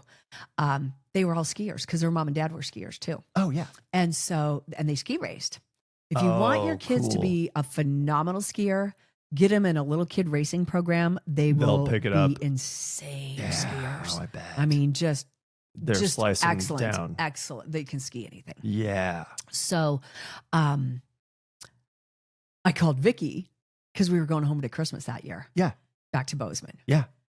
Big Sky's right there. Oh, yes, it is. Epic ski resort. Yeah. Right? Bridger Bowl's there too, but Bridger's epic. Or Big Sky. Big Sky. Yeah. So I called Vicky. I said, "Hey, girlfriend, you want to go skiing?" She's like, "Excuse me?" Yeah, she doesn't know that you that I took it up. She goes, "I didn't think I'd ever live long enough to hear you say those words." Oh, yeah. Absolutely. Yeah, let's do it, girl. Come to the ranch and we'll drive up together and go up to Big Sky. Yeah, that's so cool. So many fun memories. So getting to ski with Furman when he was little. Yeah. He and I would go up every Friday. Oh, that's so fun. Before Blake was quite big enough, and I started him at 3. Blake started skiing at 3. Yeah. Little Furman didn't start till he was 6. Oh, yeah. Yeah. Oh, yeah. Well, oh, we yeah. were Yeah. Well, yeah, you were. snowmobilers Yeah. It wasn't whatever. Yeah. And- Well, and really, I mean, it's amazing how often, if the parents don't do something, the kid either really has to be driven. The parents have to be willing to sacrifice. Yeah. But if you guys all have the same thing that you're doing, oh man, Yeah. what a blast. So, and Daddy couldn't ski because his knees were really bad. He really wanted to. I guess I he was did wondering. when he was younger. Yeah. So he would come with us every weekend and sit in that lodge Oh, all what a dang sweetheart. day. But then we never had to worry about finding a table at lunchtime. No. Oh, Yeah, there's the that was hack. scored. Yeah, So we because it never gets had packed. to. Oh, real fast. Yeah. Well, especially when all the ski racing kids come in. Yeah. I mean, it's a swarm of hundreds of Right. whoosh, And then right? good luck getting your lunch. It's going to take an hour. Oh yeah, For your in and workers out and ready. whatever. Well, we Yeah. always packed. Oh, know, you packed. yeah, packed. there's Yeah. garbage. Yeah. Back Otherwise, then, I you're- was in bodybuilding and I was ate really clean and went a lift. I was super strong. Oh, and yeah. was a runner and all that kind of Yeah. crazy stuff. And so, yeah, we're not. That's just gut bomb sitting. Oh, in your yeah. gut. You No, don't need it's that. not good. So yeah. So then That's so cool. when Little Firm and I would go skiing Mhm. on Fridays, Yeah. just us. Until we got in the racing program. Then it was Friday, Saturday, Sunday. Oh, that- yeah. It's the that whole we weekend. skied. Yeah. And Blakester was literally just, you know how when kids are little and you're holding them and they're like literally bent in half over your arm, reaching out to the other parent, "I want to go with you, Mom." Snotty nose crying, Oh. just pitching. "I want to go too, Mom. Don't leave me. I want to go skiing Oh, too." and breaking your heart. Oh my, yeah. Yeah. And So you so kind of had to take him. he stayed. He went to daycare on Fridays with Dad. Oh, Yeah. you were keeping it. Okay. All right. Yeah. And then when we got him skiing, oh my God, he just took to it. Just like a took to fish. Oh my Yeah. gosh. Oh my gosh. Just insane. Do they still, I mean, you guys still do it all together? No, not really. Firm doesn't ski too much anymore because he his doesn't? knees are, Yeah. he probably could. He can't fit in ski stuff. Ah, He still needs a few lbs. Blakester loves to, but he has to be careful because he broke his back when he was doing a dirt bike race. Oh, no. And so his back can still be a little tender and stuff. So yeah. he doesn't. Well, especially ski the like he cold used to. gets in there and then you're stiffening And up. I don't know if the cold bugs him yet or not. I'm not quite sure what that is. Yeah. But he needs to be careful. Yeah, he's got to be careful now. Yeah. How So long that ago was that? Oh, wow. Probably 6-7 years ago. Oh, maybe? yeah. Okay. Quite a while ago. Yeah. Yeah. Oh, Quite a that had while to be ago. scary. Oh, well, and I didn't know about it. He didn't tell me until, I don't know, a day or two later. Oh, jeez.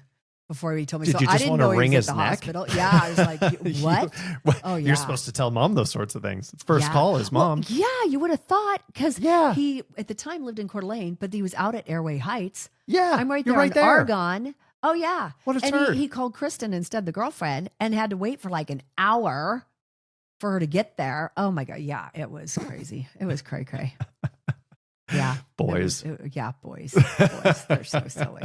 They're so silly. They are but so silly. Yeah, so the skiing with the kids was just a hoot. And, What a hoot. we did some neat ski trips. And when they were just doing the little kids ski racing before they moved up into junior racing and traveled Oh, all yeah. over You're the going. major Yeah. mountains, we would go home every year for spring break and ski Big Sky because Big Sky at the time, Oh, still has kids snow at that 10 and point? under skied free.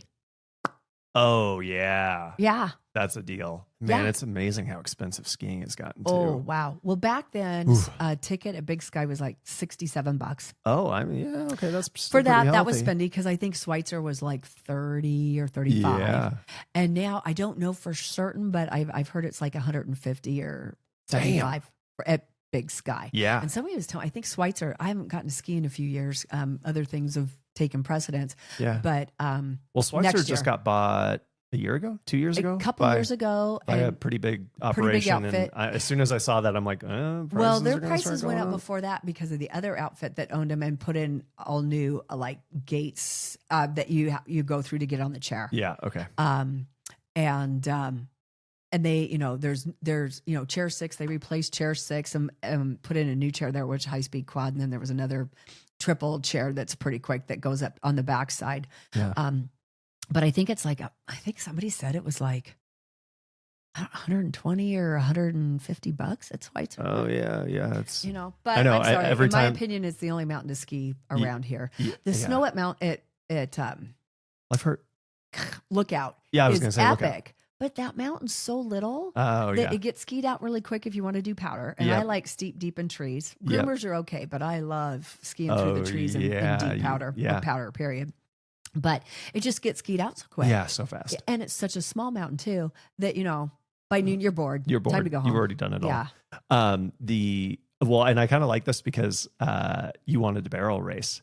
And I would imagine that being on the mountain and going down in the trees and all that, you're getting some of that need for speed and excitement. Well, I'm not a super fast. I mean, I can ski fast. Yeah. But for me, especially powder skiing, or even groomers, I'm dancing on the snow. Yeah. I love what a beautiful to dance. description. Love to dance. Yeah. Oh yeah. And so I'm just dancing. You're dancing through the just snow. Doing my thing. Yeah. Because see, growing up in Montana, and I don't know if the other schools, but in Manhattan, they taught us how to jitterbug. I love it. That's so cute. In junior high. Oh, yeah. Both in 7th and 8th grade. Yeah. So the boys knew how to dance. Oh, yeah. So when we were in high school, there was a bar called Stacy's at Galton Gateway, which is at the mouth of the canyon to go to Big Sky or to Yellowstone Park. Okay. For whatever reason, the bouncers there would let us kids in because we just wanted to dance. Oh. And there was a live band every Friday and Saturday night. Yeah. And curfew was midnight. Yeah. So, I mean, but by 11:30, whoosh. You were out. Booking to get home. But we went dancing all the time. Yeah. Why not? We what went a blast. dancing. So So it's part of your DNA. You like to dance. So when I moved out here, it used to be called Kelly's. Now it's like Nashville North. It's line. Nashville North. Yeah. I've been there. And Kelly Hughes sounds just like George Strait. Oh, yeah. In fact, one year us girls went to a George Strait concert. Yeah. And then we went straight out to Kelly's right afterwards. And no joke. Oh, Kelly Hughes sounds just like George Strait. What and it's fun. That's because I can play the drums. I can feel the beat. I am all about music. Couldn't dance for the longest time unless it was a slow dance. And and you just sway back and forth. Rachel made fun of me because like 4 or 5 years ago, I was kind of grooving to something, and I'm like, holy shit, your hips can move separately from everything else in your body? Why did nobody tell me this before? Like I literally, there's a disconnect in my brain and dancing. Did not know. So we got swing lessons and going to Nashville North and taking your girl dancing. Isn't that a hoot? Man, it's so much fun. Yeah. Yeah. My Pete needs to learn how to dance. And there's a guy that belongs to the Valley Chamber, and I think it's called Light Feet or it's something Light like Feet. that. It's Dusty. I'm going to have him on here within a few weeks. So I need to connect with him. Yeah. Well, it was really funny because there was a chamber event at Roller Valley. Okay. And I met him there, and we were talking about dance and whatever. And like, yeah, I can dance. He goes, well, let's see. And so he took my hand, and away we went. And he goes, oh, you can dance. You can dance. Did he likes to do lifts. He's always. No, I didn't. Yeah, yeah. It's like, don't be doing that. No. We did the dips and all that, but please don't lift me up. Yeah, not here in front of all these people. If we do a lesson or something, and you feel so inclined, then we can, maybe. But in front of all those, that wasn't going to happen. Dusty teaches like an intro to swing, I think almost every Friday, maybe. At least he used to. I don't know if he still does, at Nashville North. Oh, wow. Yeah, So with my hubby being a recovering alcoholic, though, I don't know if I'm going to be able to. Go into the bar But he's scene. been 2 years sober.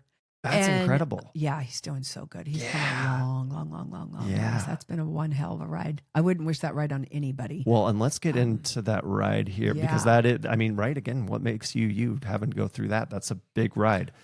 So let me, let's take a brief break and then we've got stuff to come back to. Cool. Yeah. Okay. I look forward to it. Okay. And now we're back from break. Okay. Where were we? Furman, skiing. Husband having Pete, 2 years clean and sober. So let's we'll come back because that's the latest chapter in life. Let's wrap up the Furman chapter. And so one of the things, as you're telling me the stories that I is kind of popping out that I'm curious about is it feels like maybe you guys ended up being two ships passing in the night a little bit. Well, to some degree. So like when Daddy would come home in the summertime, then I already had dinner done, whatever. There was a plate for him. I hopped in the golf cart and would go up and work on my short game, chip and putt for like an hour or two. Yeah, you got to keep those ones. So that was fun because then that's when my golf game got really, really good. Yeah, and I was like, I don't know, about a 12 handicap. Oh yeah, shooting in the mid to low 80s. So that was super fun. Yeah. When you can get golf dialed in, it's a good. And I love played golf. league on. So I played 5 days a week because I played league with the girls at Twin. Yeah. And then one of my other girlfriends and I went and played league over at Avondale. Oh, cool.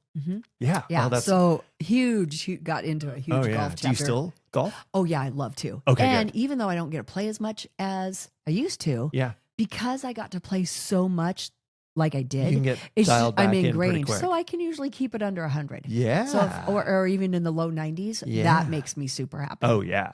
That short game is amazing how still intact it is. But with where we live, I'm only I think it takes me maybe 10 minutes or something to get to Esmeralda Golf Course. So I can go there and chip and putt.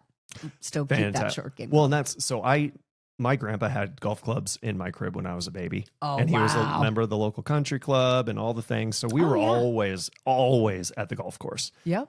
And I played through high school. My one of my young men's leader in church was Matt Thurmond, who was the golf coach at UW. Oh, right on. And so at one point he's like, you and I do a couple private sessions together. I think you might have something. I might want you on the team. And I liked girls, so I stayed on the girl track and didn't take up on it. But since being married and life and all the things, I'm lucky if I get out 5 times a year. And it just... But it's a great sport to teach your kids. Yes. And so from a night working world in life, in Spokane especially, if you ski, golf, or play tennis... Oh, yeah. Oh, you're connected. You're in. Yeah. Yeah. So, very, very So I need to get back to my skiing just to get connected. For the networking. And then in the golf part too. Yeah. But, and we have so many good golf courses around here. We are so spoiled. Oh, we are so spoiled. And we're complaining, because the prices are going up because it used to be lots of golf and really cheap. Yeah. Really cheap. I mean, I have Coeur d'Alene Public and I have Post Falls. I don't know what that one's called. The Links. Yeah. The Links or Prairie Falls. Both. Maybe. So but the Links is out by the railroad tracks. Yep. And I was pretty pleased with their prices. And Coeur d'Alene's not. No, Coeur d'Alene Muni's not expensive either. No. God, I love that golf course. It's great. It's like Twin, except way wider and longer. Way longer. Yeah. Twin is very narrow. Yeah. And tight, and it's not that long of a course. No. And what's the spot? Lots of water. It's like South Hill, west of South Hill, and they've got a couple golf courses. Oh, Qualchin? Qualchin. You got Qualchin, and then course. It used to be Indian Canyon. Yes, but of course that's not politically correct anymore. So they Hangman Creek or something. Yeah, I'm like, forget you. I played both of those last year, and one of those, maybe both of them, they'll eat your lunch. Yeah, they're long and lots of water. And I played the resort last year too. Good for you. Was that fun? I love the island hole. Yeah, that one so fun. Also ate my lunch. Yeah. Well, the thing that's so funny about the Coeur d'Alene Resort is that they've got all those fairways where there's the mounds on both sides. Yeah. So, and they keep it manicured so tight. Yeah. That who cares? Because your ball's going to roll down into the center of the fairway anyway. Yeah. It's forgiving. But golf is fantastic. Yeah. And so especially for kids. Yeah. So Little Furman played junior golf. Okay. And golf was on the team in high school. Yeah. Oh, yeah. Yeah. And Blakester was swinging a club from the time he was, both of those kids grew up in a golf cart. I was going to say. They were, because Daddy played golf too. Yeah. I mean, yeah, they grew up in a golf cart. Yeah. And then, Blakester, when you get to the green, he'd pull a club out of my bag and would be hitting, playing around the cart and whatnot. But Blake, he didn't really, take to it as much. He didn't play junior golf or anything like that, but kids are so funny, and boys especially, they can hit it 500 miles. Oh, but Blake Furman would never work on a short game. Yep. It's the kiss of death. And then, you get close to the green and he would never use enough club because he thought he could hit it that far. Yep. And when your kids are playing in junior golf, your parents can be with you and walk, but they have to stay 10, 12 feet and they cannot give you any coaching. No coaching. Okay. Yep. Whatsoever. And it's just amazing how nasty kids can be, and the stuff they'll say to each other to undermine. Really not cool. No, that's how you learn psychological warfare as a kid. Oh man, no kidding. So with Firm, I finally got to a point and like, dude, club the heck up until you start hitting that thing over the back of the green consistently. Yeah. I don't want to hear it. Yeah, exactly. But of course he wouldn't. He wouldn't listen. And he didn't work on a short game either. But he played in a tournament. It was super fun down in Walla Walla. We got to play at the Walla Walla Country Club. Oh, cool. Super fun. Yeah. Was it Banner Bank that sponsored that tournament? That sounds about right. Yeah. Yeah. And little Furman's ball, he pushed it off to the right and it hit hit a tree. Hit this big old tree, bounced off. A squirrel ran down out of that tree, grabbed his golf ball, and went back up to the tree with it. You're going to attack my home, I'm taking your weapon.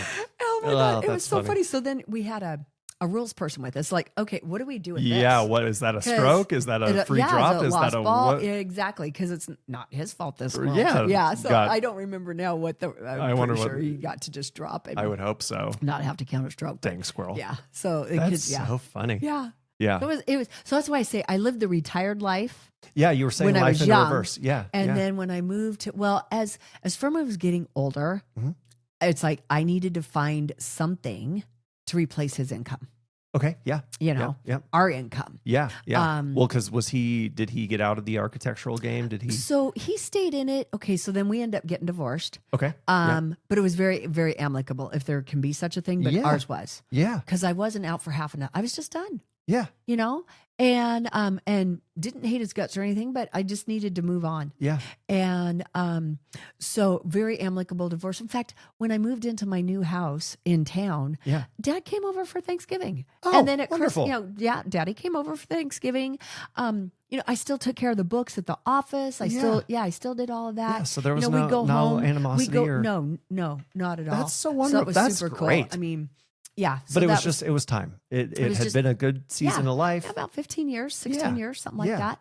And so that we did that. And then I moved into town, and that's a whole nother interesting chapter. Yeah. But it took a long time for me to really find, because this one gal's like, oh, get into financial advisor. You're great with numbers. You love people, blah, blah, blah. And, at the end of the day, at that point too, I was still afraid to go talk to people about financial advisory because, I'm new at it, and everybody's, everybody I know is already set with who the, right. And just, to go out and knock. Yeah. So it took a while, but I didn't, my skill set has just come such a long ways. And it's hard to believe that I've been in Spokane since moving from Twin. Yeah. It'll be over 20 years now. 21 years this fall. Isn't that wild? It's like, and I look back now and it's like, where did those 20 years go? Well, right. They just like the snap of a finger and evaporated, and all the different life experiences that, the good, the bad, the ugly. And but it seems like you've been very open to it, right? Like, what's the adventure? Go do this thing. This is the next chapter in life, and off we go. Yeah. Yep. And every day, even with people, when you walk in and you have somebody that's really rude to you or whatever, and you walk out and go, peace be with you. Boy, this poor guy must be having a really bad day. Yeah. Whoa, dodged a bullet there. Yeah. And, and then even just in yucky experiences, step back and reflect, okay, what's the life lesson here I'm supposed to learn? Yeah. Yep. Yeah, exactly that. Yeah. One of my favorite quotes is, it could be mistakes or life lessons will be repeated until learned. Oh, absolutely. So I saw a funny thing on Facebook that said, God brings people back into your life, mainly meaning like, boyfriends, ex exes, whatever. Yeah. You know, that God brings people back into your life to see if you're still stupid. And I love that because I was engaged to a guy that it just, you know, on the outside looking in, it was the perfect match. Yeah. He was a good looking guy, and we all had everything in common. Business, you know, doing business stuff, building and creating empires. Yeah. Golf, and he was a good golfer. Oh, yeah. Loved the lake. He had a lake place. Yeah. I grew up on the lake with the sailboat, you know. Right, yeah. Plus. And skiing. Yeah. And he was a good skier. He could keep up with me. He could ski the kind of stuff that I like to ski. That you like to do. Yeah. You know, and he fit in well with my ski buddies. Yeah. You know.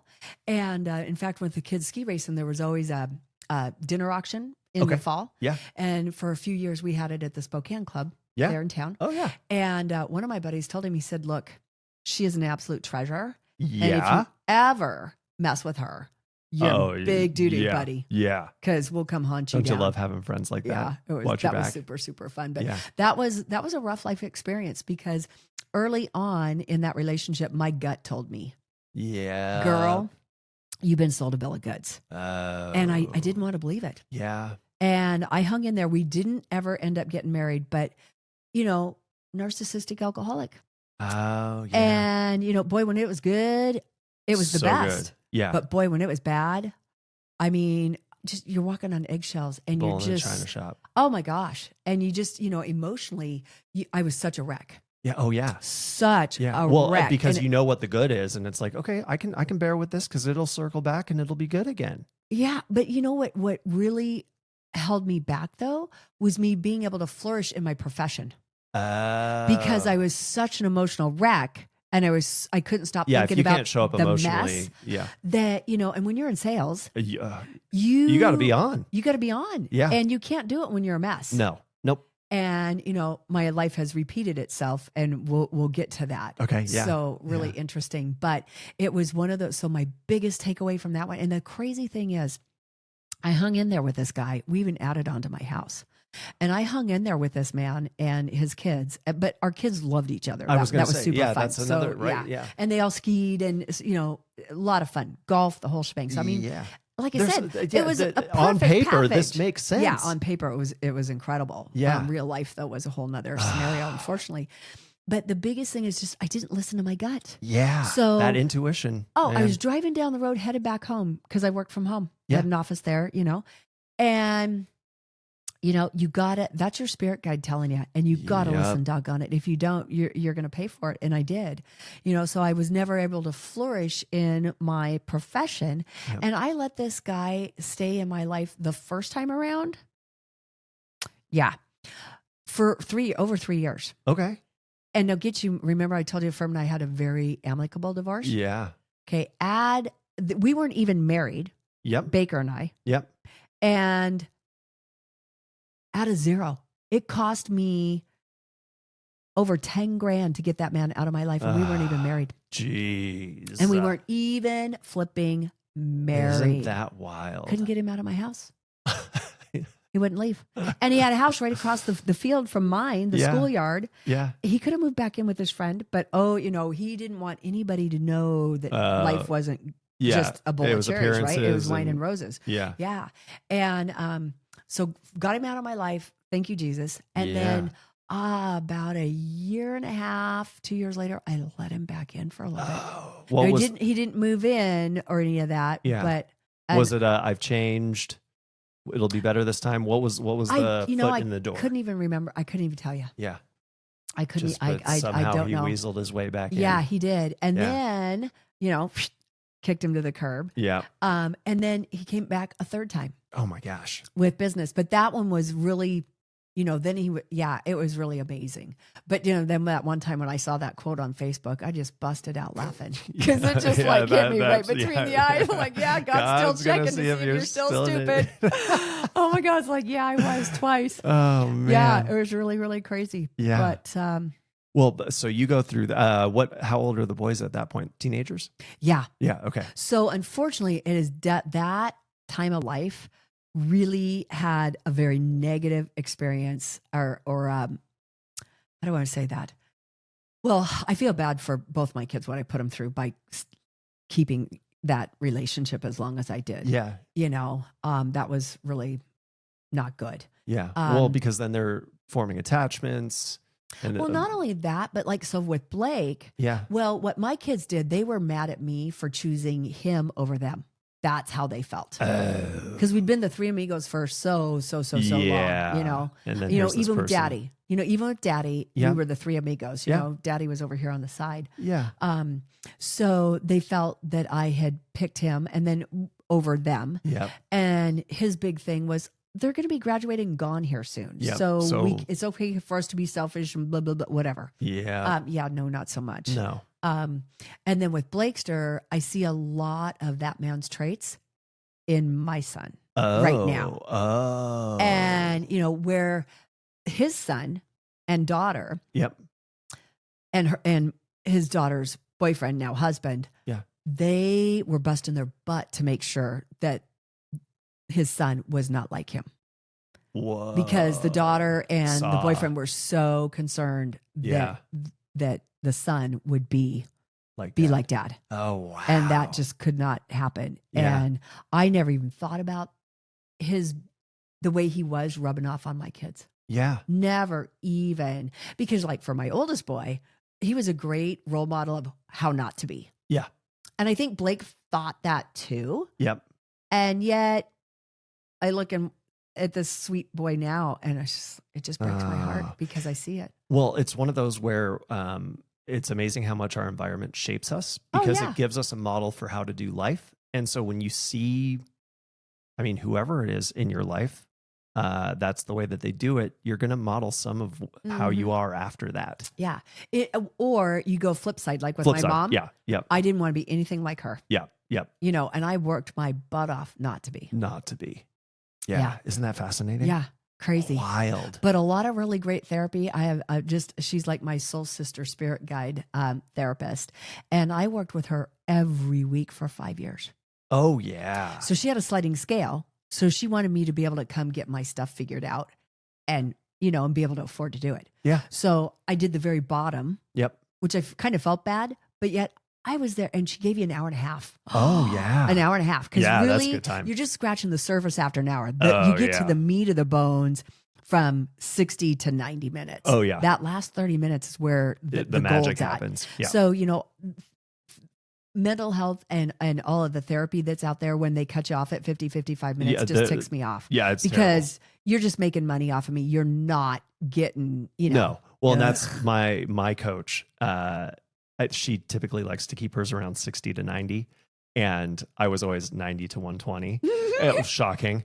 And that's how I've approached coaching. I'm like, there's no way that I can say this is an hour appointment because there's just no way. We're going to get to minute 75 and all of a sudden you're going to say something or realize something where we got to get to that. That's the goal important. That we were digging for. See, and this is what she would do too, whether it was with me or anybody else. So there's times if you sat out in her waiting area, an extra 10, 15 minutes, you didn't care. Because somebody sat out there an extra 10, 15 minutes because of where I was at and we were in meat and needed to complete that before we, Well, and there's nothing worse than opening up that wound or whatever the thing is. And then instead of, putting the balm on it, making sure that that's closed. Oh, hey, we just opened that. Okay, get out. Yeah, exactly. It's terrible. Yeah. So I have a real issue with traditional therapy because it's just, I'm sure that person has great intentions, but you're not getting to the core. Right. Because they would say, well, it's time respect, right? I'm respecting their time. They're respecting my time. Oh, then you need but get this, schedule insurance more time. Won't pay for more than an hour. Oh, yeah. So a lot of it has to do with insurance. So she didn't take insurance. Yeah, no. Cash pay on almost anything is the way to go. Yeah. Yeah. And so she was, she was a real rock. Well, and it sounds like, even she told me forever, don't you dare marry him. Don't you dare. So we added on the house and we were going to refi. Yep. And I was, there's no way I'm going to let his name be on there. No. So then I found out in a roundabout way, because I wasn't, and I didn't have the courage to say, dude, no, I'm not doing that. Yeah. He finally figured it out. But he put a lien on my house. No. And illegally, his dad was a contractor way back in the day. He used his dad's construction number to file a lien. And then he went on the refi side. Yep. So this gal's calling me to ask me questions, and she informs me there's a lien on my house. I'm like, what? You just about lose I it. lost my crackers. Yeah, you did. I was driving back from Montana and I just lost my crackers. I called him up and just cursed him out up one side and down the well, other. Good. He deserved it. Yeah, but I couldn't kick him out. He wouldn't leave. Can you believe that? Oh, yeah. Man, if I was somewhere and somebody didn't want me, I'm fine. He'd be gone, I'm right? out. So we even go to therapy. Yeah. And he didn't want to go to Veronica. Oh, God, no, we're not doing that. We're going to go to my therapist. Perfect. Okay. And even Pat's like, dude, if you're concerned about her kicking you out, why don't you be nicer to her? Yeah. You think? Yeah. You know, oh, yeah, it was really interesting. So initially when we were doing therapy with Pat, it was horrible because then he was just a raging a-hole the rest of the day because he was so pissed off. Because the therapist is in my corner, not his corner. Yeah. Well, you're the one being the butt. Yeah. You know, I mean, how crazy am I to be even doing therapy with you because I want to make this thing work when you're like a narcissistic alcoholic. You're a hot mess, dude. Yeah. Well, and I still want to do life with you for some dumb reason. I mean, it was so bad. Well, again, because there's a lot of checks getting marked there. It was so bad. Checked. Even his bestest friends, that were like brothers from other mothers, are like, Terri, seriously, honey, you're too good for this. Yeah. It is never going to change. If you want life to be like this, just know it's not going to change. Right. This is you are signing up for a life of hell. Oh. 2 different friends at 2 different times of his told me that. Jeez. Well, I mean, in the grand scheme of things, 3 years can feel like an eternity, but thank goodness it was only 3 years. Oh, yeah. And thank goodness that second time you married. didn't. Yeah. I mean, you dodged a lot of bullets along the way there. Learned so much. Yeah. I mean, he even bugged my house. Oh, geez. Yeah. The home we were living in together. Yeah. And I just had a gut feeling. Yeah. I had a gut feeling. Yeah. So, I mean, isn't it just incredible how our creator just put in that really cool system into us? Yeah. Yeah. Hey, by the way, emotional guidance system. Yeah. You don't just have the 5 senses. I'm going to give you some other stuff that lets you, your spider sense, your intuition is going to say, oh, yeah. if you're paying attention. Yeah. Yeah. So how we found out is he set me up. So I was doing financial advisory. Yeah. I was working with a really small boutique broker dealer. Yeah. Super fun. We went to money shows and I worked for oil people. Yeah. That's cool. Promote their stock and sell their stock. All this super fun stuff. Yeah. Well, he set me up because when somebody, as a financial fiduciary, and somebody gives you a check, you need to invest it right away. Yes. Yeah. You can't hang on to it. No. Well, he gives me this money and tells me to hang on to it. And I was so new, I didn't know any better. Okay. Okay. Yeah. Yep. And at one point, I'm on the phone. Now, part of this conversation, I was in my cell phone, in my Suburban, driving back from Freeman because my kids went to school out on Freeman. Yeah. And then the other part of the conversation was in my office at home. Oh. And then I had another conversation with my broker dealer in the office, and Mike was, they called me to let me know that he was filing a complaint against me because I held on to his money. And he kept telling me, don't invest it, don't invest it, don't invest it. He's directing you to do that and then complaining about it on the back end. So then he complains to them and they said, well, Mike, you need to put it in writing. And why are you doing this? You're engaged to her. What the hell? Yeah. And Joel had been out here numerous times. So Joel knew both of us. Yeah. Okay.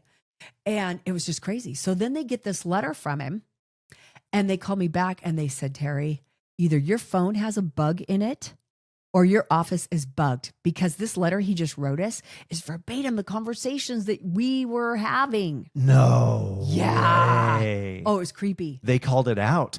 Totally. I've done all sorts of different, right? In banking.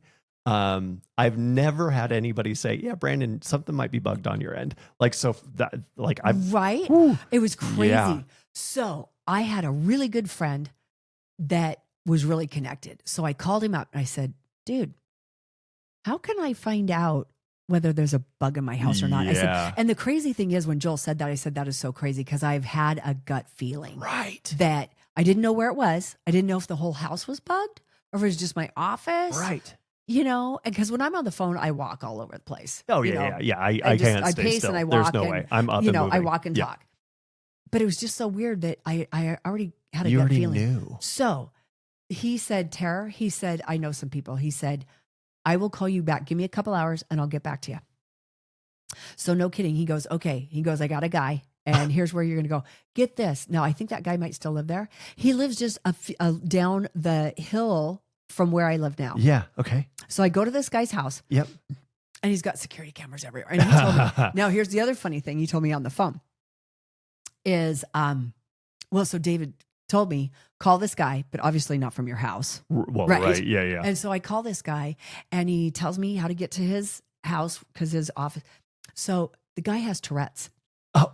Legit Tourette's. And he told me straight up, he goes, I have Tourette's. So, I apologize, whatever. Yep. And then that day when I went, he goes, I'm having a really bad day. So bear with me. Because just really interesting. So he said, there's no way because the Mexican government has asked me if I could put a bug in a cell phone. Yep. There is no room anywhere. No. But he did stuff for governments. United States I was government. going to say, this sounds so espionage like. Oh, yeah. Amazing. Whether, itty bitty cameras or just bugs or whatever. Yeah. And I always think of the movies where like somebody thinks they're bugs. So they're like unscrewing the light bulbs and light bulbs and the fire alarm, the smoke detectors, all that kind of stuff. Yeah. So he told me, he said, I'm going to come to your house and I'm going to park way down the street. Because even when I was working from home, Mike would come home all the time. Yeah. Or he'd do a drive-by. But creepy. So the one time I was venting to my girlfriend that was helping me organize my office. Yeah, he walked in. No. And we didn't hear him. So he overheard all kinds of not cool stuff. And it's like, I'm going to pay for that later. I'm going to pay for that later. Yeah, especially after he's a few drinks in and just really lets it fly. Oh, yeah. And just can get so nasty. Verbally, very, very, very verbally abusive, So anyway, he told me, I'm going to park down the street and I'm going to be dressed like a repairman, like, dishwasher or some kind of, This is like movie worthy. This is door, crazy. And he's got this thing that can pick up on the signal that it would do. Yeah. And he spent probably about an hour. So, and I also told him, these are the days to come. You don't want to come on Thursdays, whatever. Right. Yeah. So he couldn't find it. Oh. He goes, I know it's in here. He said, but I think it's the kind that he has to change the battery. So the signal's really low. Yeah. He said, so let's wait a day or two. Yep. And I'll be damned. He found it. Where was it? The air return vent in my office. It was in the air return vent. So he'd literally cut a hole. I didn't even know. And my treadmill was downstairs. And he did it downstairs. I had a huge mechanical room. Yeah. Yeah. And he put it he did it that way. And so when he came back, the guy found it right away. And I said, keep it because, for, what do you want to call it? Evidence. Yeah, I was going to say for evidence. Yeah. The whole court thing, blah, blah, blah. Yeah, when this gets nasty, you've got, this mofo bugged me. God, no kidding. That's wild. So then, I can't remember, I called him out on it. Yeah. And he totally denied it. Well, of course. Totally denied it. Well, and even, and because it's like, why would you try to turn me in and ruin my livelihood? Well, because it would make you more dependent on him. That's exactly why. Oh, but the thing is, we had a joint account that he put money in and I put money in to pay the bills and everything. Yeah. So if I can't make money, how's that going to work? Right. Well, clearly not rational. He told me straight up after a while, I'm not...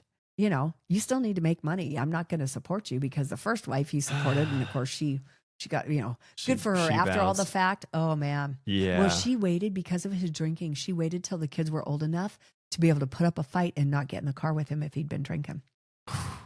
Yeah. I can't even tell you how many DUIs this guy has. Oh man. Yeah. There's multiple warrants out for his arrest, I guess. I was going to say, lock him up. Oh yeah. Crazy stuff. And that's, I was going to say earlier when you used the term narcissist, I have this belief, maybe that's a good way to put it. I think we all are narcissists. And the reason I say that is because we're self-interested. Yeah. Right? Like, I mean, that's kind of the way we're built. It's just, is it like, on a volume of a 1 and you can put away your self-interest and be good to other people?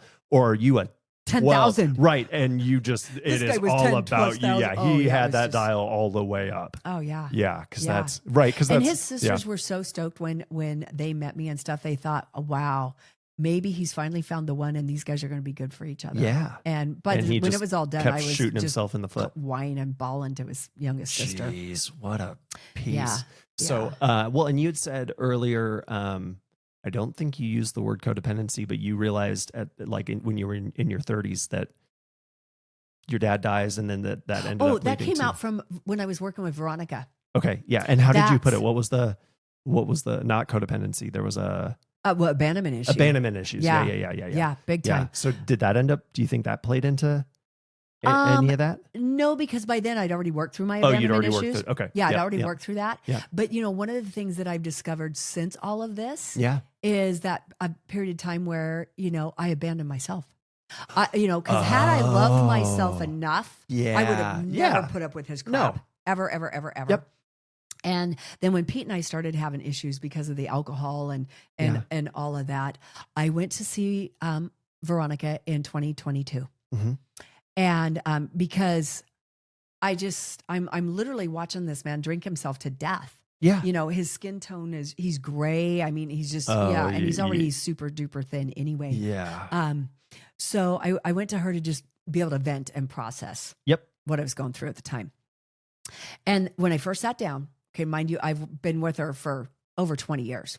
Now, I went to her every week for 5 years, but we still talked and did stuff together and, and had sessions sometimes here and there, whatever, or talk on the phone. And but it's not 5 years every week.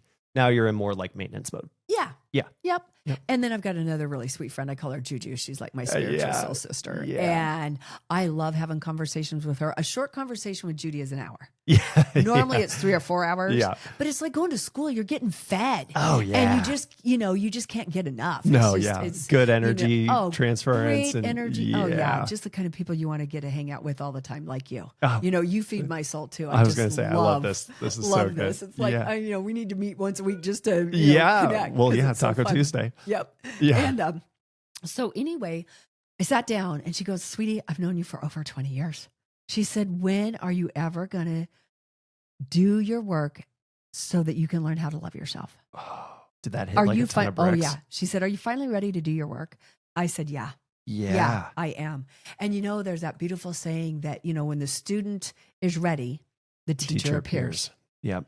Louise Hay, love her to pieces. I have a lot of her stuff anyway, because Veronica guided me to a lot of her stuff. Yeah. Veronica was great at guiding you to books, just like the 4 Agreements with Miguel. Oh, I love the 4 Agreements. And you really need to read that once a year. Yes. Because you're in a different spot now. So you're going to see stuff. You're going to get little even nuggets. though those 4 Agreements are the same. Yeah. You're going to pick something Yeah, up. it's so good.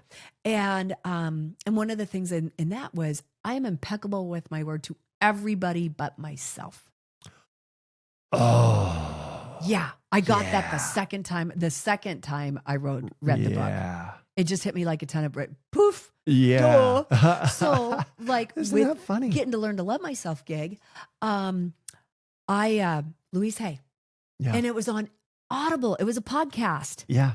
So they had recorded, a talk that she did. In front of a big old group of people. Which those are the best. I almost think those are better than a book, because the book's great, but then when they're sharing, and there's something magical about that live. Yeah. Yeah. So it was incredible. So I start listening to this thing. Yeah. And it's basically like 10 chapters. Yeah. Is what it boils down to, and the way she set it up.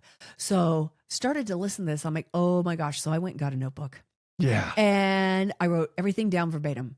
Play, pause, play, pause, play, pause. The stuff that was resonating. Yeah. That you needed. So I should probably go listen to that again. Yeah. It's probably about time. So with that being said, took copious notes, and Pete was out of town seeing his brother. Okay. So I had the time to do it uninterrupted. And she was talking, process stuff. And she was talking about, if you've got an issue with someone, talking about doing mirror work.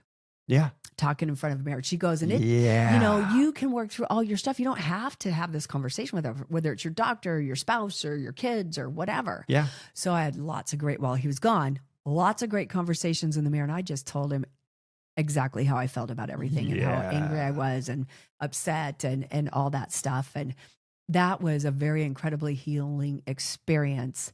And so probably by that, all this started in March.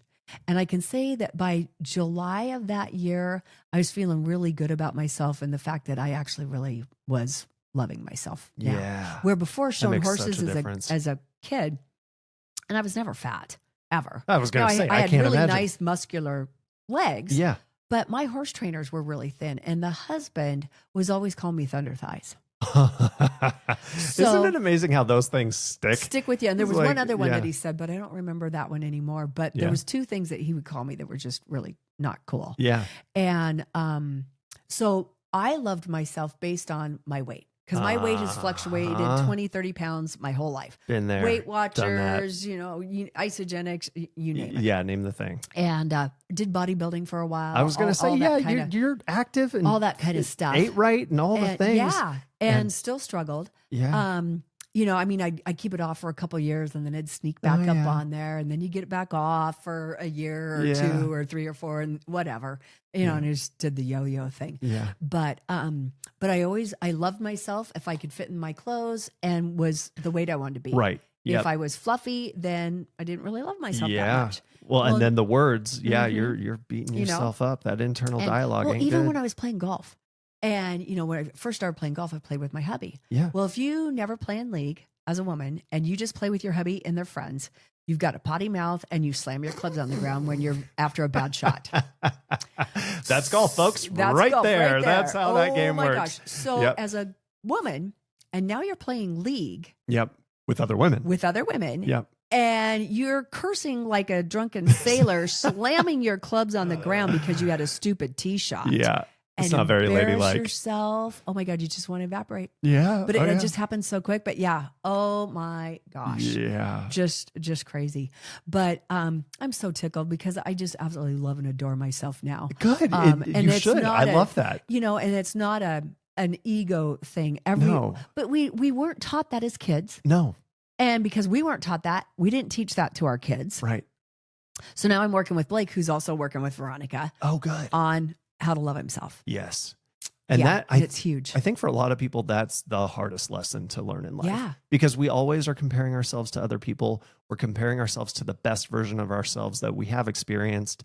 I'm having a daughter. I'm kind of terrified to have her with social media and with the magazines that have the ideal body type that's been photoshopped and all these things. There's so many things saying, well, unless you're this, you're unacceptable. And you get that in your head. How heavy all the little girls are anymore. It just breaks my heart. They're all huge. They are. You don't see very many thin girls. What are we at? 70% overweight and 40% obesity in general in this country. And the kids, it's there's a reason why there's a chronic health epidemic in this country.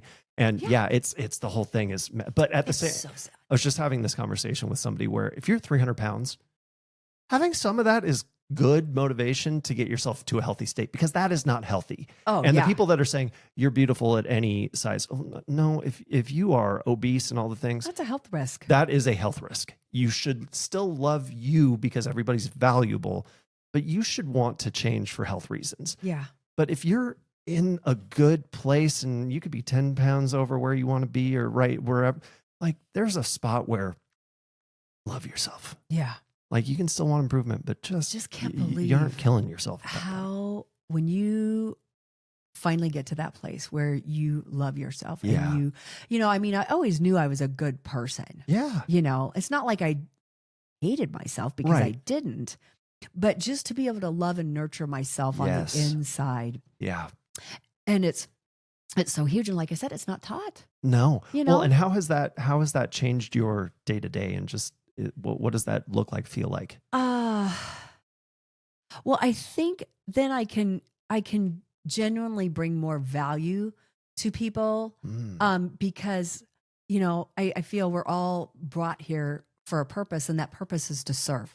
Oh, and then you figure out, okay, well, what's my gift and how am I going to serve? Yeah. What's my gift there? Yeah. Well, like you and I, we're people. Yeah. And we love to help people out. Yes. Well, when you truly, genuinely love yourself, I think that comes through more authentically, that love, and that you're genuine with people versus not so much. Right. That's a really even good though you saying. mean to be. Right. It's not like you don't mean to be, but there's just something when there's a peace. There's a peace there. When you love yourself. Yeah. I was going to say anxiety it lessens. It lessens. And then, so like with that whole factor with Pete and all of that, one of the things that Juju shared with me is that he's my master teacher. Mm. And at first I didn't quite get what she meant. Yeah, I was going to say, what does that mean for because you? of, okay, so now he's been sober for 2 years. Yeah. But when he was drinking, he was just a monster. Yeah. He could I mean, be. that's what it turns the a lot most of people awesome, into. sweetest man on the planet. But because I drank too, I totally bought into all the BS he was telling me. Oh. So one of the things that you learn when you learn to love yourself and with all the what I would say spiritual work that I've done. Yeah. And the 4 agreements, don't ever take anything personally and don't ever assume. When people are spewing at you, it is never about you. No, it's them. Don't take it personally because whatever garbage is coming out of their face, it's not about you. It's their junk. Yes. It's their junk. They need to go have a meeting with themselves. As Juju they need to go talk in the mirror. They need to go have a meeting with themselves and their creator and figure out their stuff. Yes. Because it's not me. No. And everything that he said, there was some stuff I called BS on, not to his face. Yeah. But you didn't. Because it wouldn't do any good. Right. But there was others that you absorbed and oh took my gosh. on as And yours. I bought into it until he was in treatment. It wasn't until I got to be by myself for more than 2 or 3 or 4 or 5 days that anxiety really settled into me for a little bit. Yeah. And I realized all the junk that he had said to me, that I had absorbed it and took it to be truth. And then I had that aha moment because I'm having a meeting with myself all day, every day. Right. And just going, that was total BS. Yeah. Total BS. And I had a lot of many phone calls with Judy while he was in treatment. Don't you love that you have her? Oh, I love those people in our lives. She has been my saving grace, and I tell her that all the time. Yeah. So there's several things that she shared with me that in the last 2 years has been so awesome, and I just love to share with everybody. Please. Is, it's not that other person is not your job. Yep. So whether he should be going to therapy or doing whatever I think he should be doing, that's not my job. Yep. And at first I could say it in my head, but I still had emotion around it. Of course. And it was not positive emotion. It was negative emotion. Right. And now, and I don't know, I can't remember exactly when the time was where I could say, not my job. And I had complete freedom around it. Yeah. Don't care. Because it's one job. thing to say it, but it's another thing to be able practice to it and feel believe it and get to the point where it doesn't affect you emotionally. Yep. Because your emotions are your guidance system. Yes. They let you know whether you're in alignment with yourself and your creator or if you're not. Yeah. Because I listen to Esther Hicks all the time. Oh, The Law of Abraham. I listen to her on YouTube. Oh, yeah. Daily. Yeah. Oh, her and Ed Milet. And, yeah. And well, and you were Mel saying Robbins there's a song or something. There's something else. Everything's always working out for me. Yeah. And she was doing this cute little jig. Well, now it's gone. I can't find it on YouTube. Oh, no. I'm so bummed. But I listened to it for so many days and months and maybe even a couple years that it's still ingrained in my head. Good. So I just, I do my little ditty and, shimmy. everything's always working for it. Do you believe it? Oh, yeah. Just like, and this is part of the song, they told us that, we're in a drought and it's never going to rain again. And now here we are in our boats in the streets because, it's flooding, and she didn't say now it's flooding, but it was just so funny how, everything is always working out for me. Yes. Everything is always working out for me. So like last year I had a really big account and I just knew that I had it. Well, then all of a sudden I didn't. Oh. And that pit in my stomach, I mean, I really for a couple of days felt like I wanted to vomit. Yeah. But from the time I walked out of that door and got in my car, I immediately, because I'm so ingrained in it, I immediately told myself, okay, there's something out there better for me. This wasn't meant to be. Yep. And there's something even better out there, even though like right now I feel like I want to throw up. Yeah. I know that everything works for my highest good. Always, always, always, always. Yes. And when you can stay focused and positive on that, it always happens. Yes. It always does. You don't have to know how. No. And oftentimes the thing that you think is going to get you there, one, that isn't what happens. And it ends up being better. Always. Isn't that amazing? Always works out way better than you ever think it was going to. Yeah. So every day sometimes it's kind of anxious, but so excited for the day. Yeah. Because I know, and when I've got that kind of energy and that kind of a vibe going, of course something awesome is going to happen. Of course. Where I meet one really neat person or 2 or 3 or whatever. Yeah. My gosh. So then the other thing that I wanted to share too is, so don't ever take anything personally. Yep. You're not my job. Yep. Not my job. Yep. It's really I can cool love to you get to that place. But I can't do the work for you. Well, and I'm not responsible for you. Right. Just like you're not responsible for me. So could you stop trying to be my parent and tell me what I'm doing or not doing or whatever? Right. I'm not going to do that to you. Exactly. Oh, he's getting it, but it's been tough. Yeah. It's been really tough. Yeah. The other cool thing that Juju shared with me, and it was so funny. So I shared with my friend Vicky. Yeah. So you're not going to believe this, but Terri Denick does know how to keep her mouth shut now. And she busted out laughing, right? Because I talk, 500 we started miles this an hour. with, you've always been, Yeah, I talk 500 miles an hour with gusts up to 100, or 1,000. Yeah. But one of the other things that Juju shared with me was no response required. If he's attacking me or doing whatever, I don't have to get hooked in and try to defend myself. That's not my job. I don't have to defend myself. I don't have to respond. Yeah. And no response required if you can't say something that is going to be a contribution to the conversation. Yep.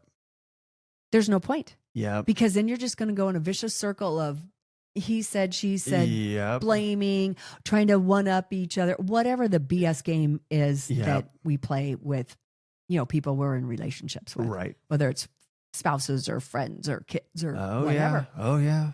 And boy, in the beginning, when Pete got home and I was getting really good at keeping my mouth shut, if he was upset with me about stuff. Oh, it probably made him even madder. Oh, did. Totally did. There was one morning. Engage with me, damn it. Oh, yeah. Oh, totally. In fact, the one morning, at 5 o'clock in the morning, he's ripping on me. Yeah. Comes flying back in the bathroom.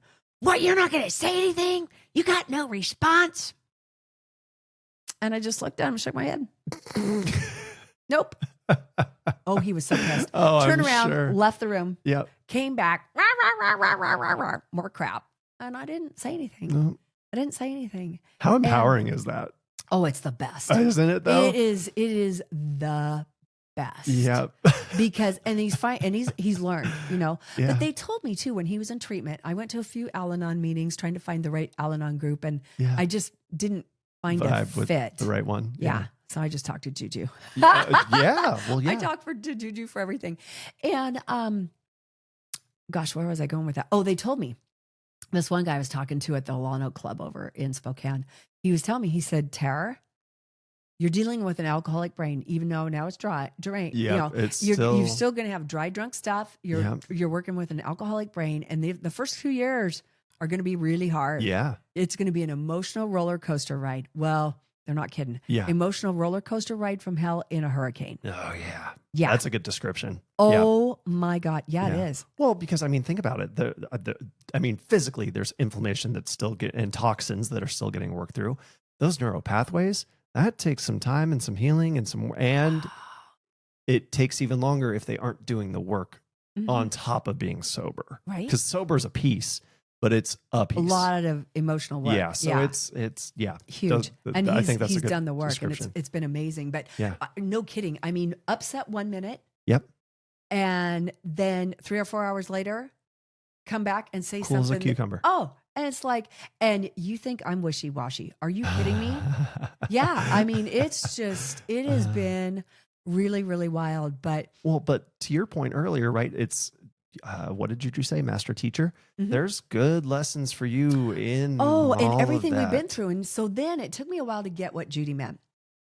But now I get, because had Pete, because of how everything was, good, bad, and the ugly, but mainly all the bad and the ugly. Yeah. Okay.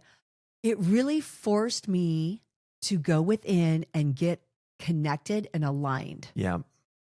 Like really connected and aligned. Because I've always had great faith and done what I thought I was doing, my spiritual homework and doing, we're all here on a journey and our work is all different, right? Yeah.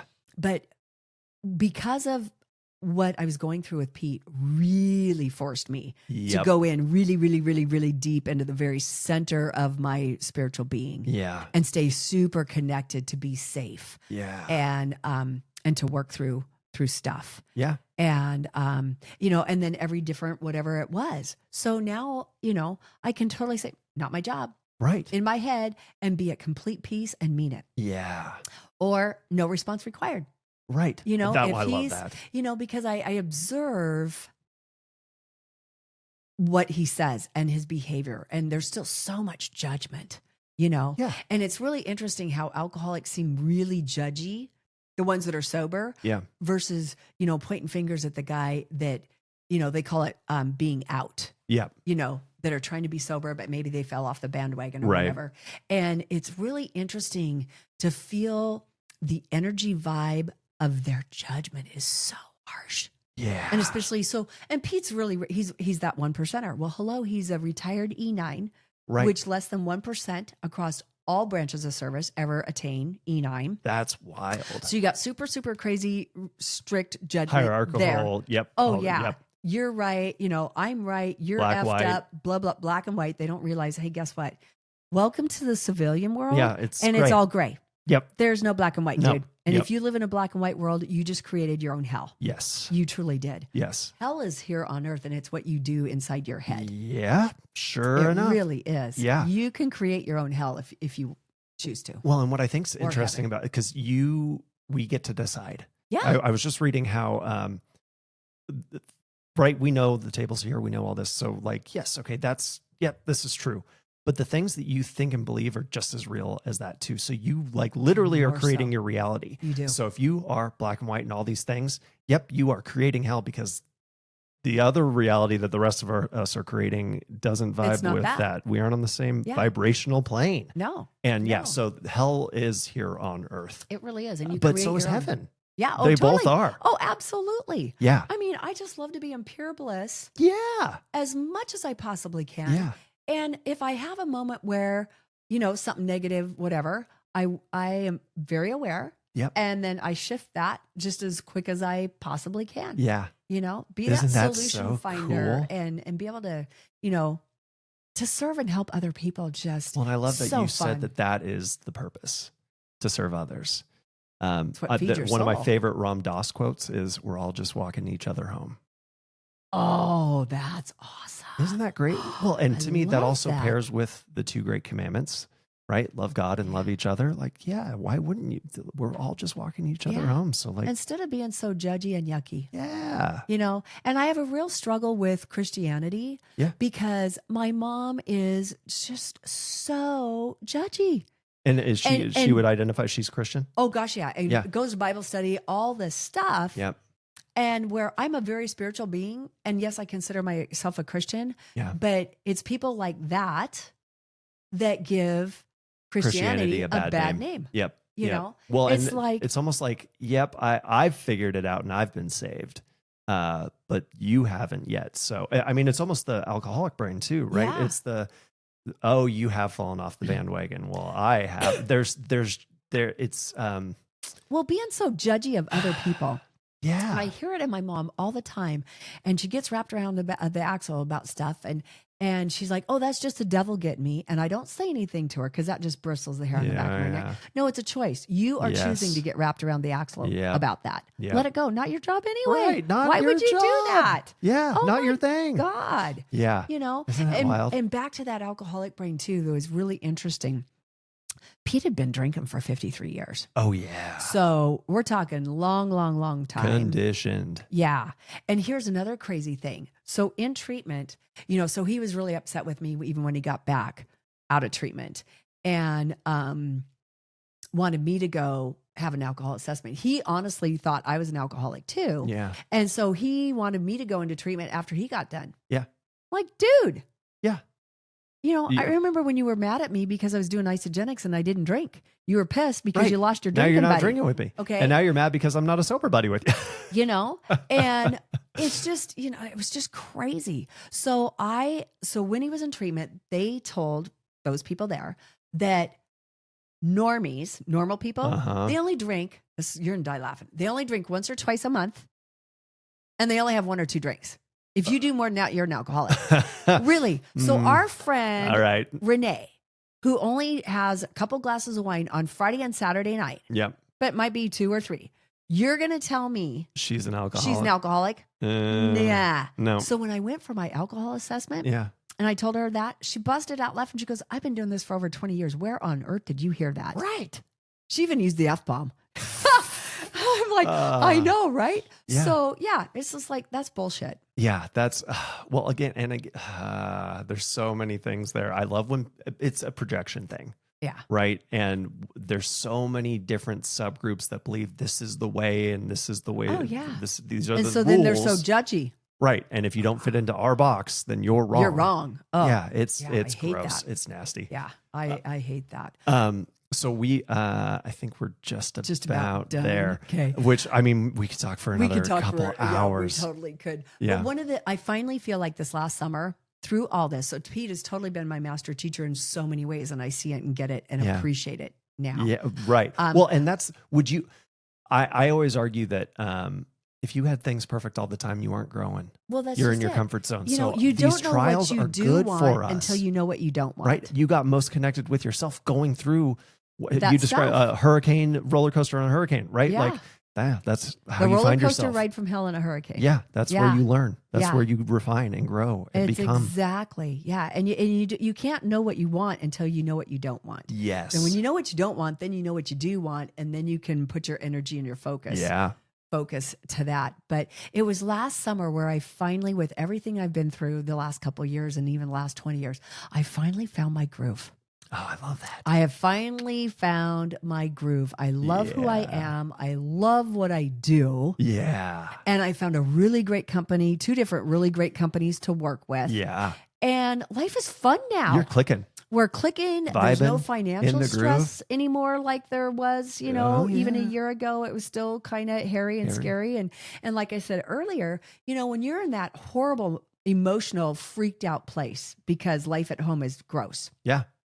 And so you can't function. You can't show up. You for the can't rest of show your up. life. So you know what? I wasn't making very much money, which made it a vicious circle, which made life even more stressful. Yep. And it just spirals. I love myself. He's in a good place. I'm in a good place. It's just getting better and better and better every day. Beautiful. And and the opportunities and the blessings, just like every day, first thing in the morning, the first words in my head are like, thank you, thank you, thank you, thank you, thank you, thank you, thank you, my beautiful Yeshua, for this incredible day, this amazing journey. Wow. Yeah. And I know you got some really more great stuff for me today. Yeah. Woo-hoo. Oh, that's so good. What a way to start the day. Yeah. That's so good. And then go out for a walk for about an hour. Well, my goal is in the morning, now that the roads aren't slick and I don't have to do my treadmill. Right now I'm back outside again. Yeah.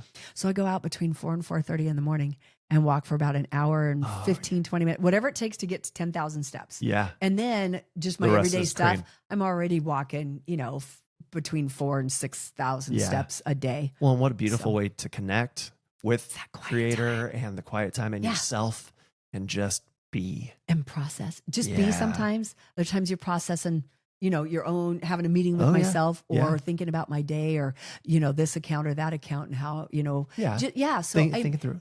All that, it's just, and when you're on the magic treadmill, hour. It is the magic hour. But when you're on your treadmill, yeah, it's not that. No, so I'm listening to I'm listening to something on my phone because I don't have that same, and it's a bummer. Yeah. But so pretty much November, December, January, February. Yeah. You got 4 or 5 months there where you might have to be, on the treadmill, but hey, you're still moving the body. Still moving. But there's nothing like getting outside in nature. No, it's so going good. for a hike. Yeah. Yeah, for sure. Well, I love you.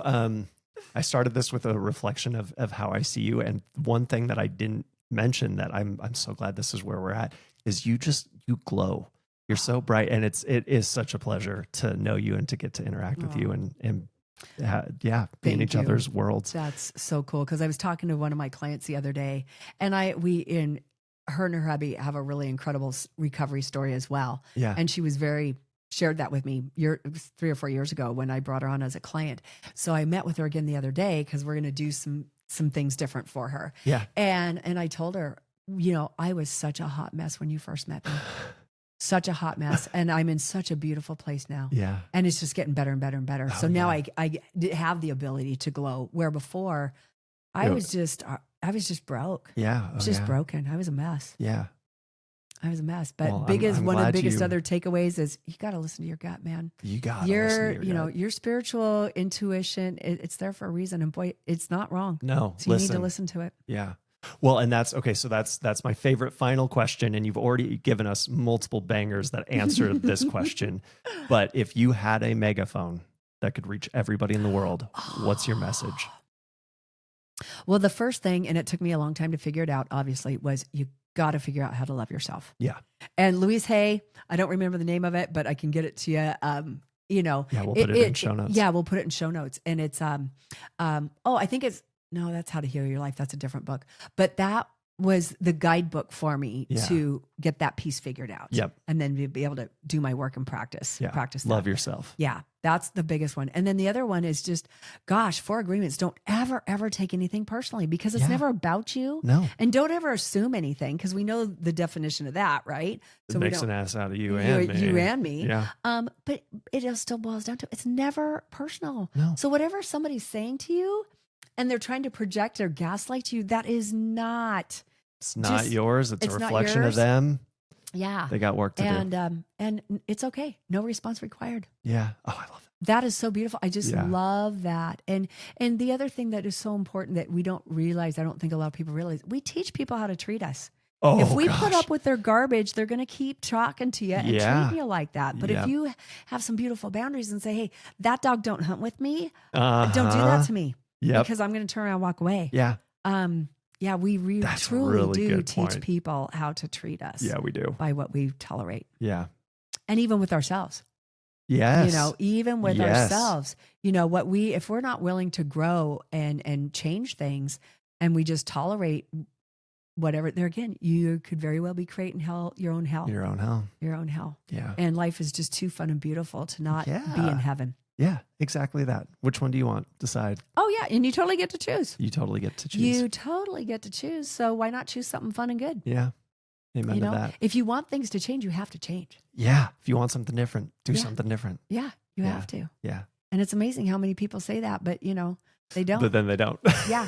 So then you can't be, you picked it. Yeah. Yeah, you did. Oh, Terri, this has been an absolute Oh my gosh. pleasure. Thank you. Thank you for This coming was and a doing blast. this. Oh my God, no kidding. And I'm Yeah. so surprised. 'Cause I thought And the we were time t- just flies too. It does. Yeah. And when you said, oh no, it's from 10 to 1, I thought it was from 10. Now I get it. So, Yeah. It's wow. we But I well, know you and I could talk forever. Anyway. forever. Yeah. But this was super fun. Yeah, So thanks this for was a having blast. me on. Oh my Yeah. God, this Thank was a you. hoot. Yeah. All right. Absolutely. Well, thank you, everybody. We'll see you on the next episode. That was so fun. Was that fun? Oh.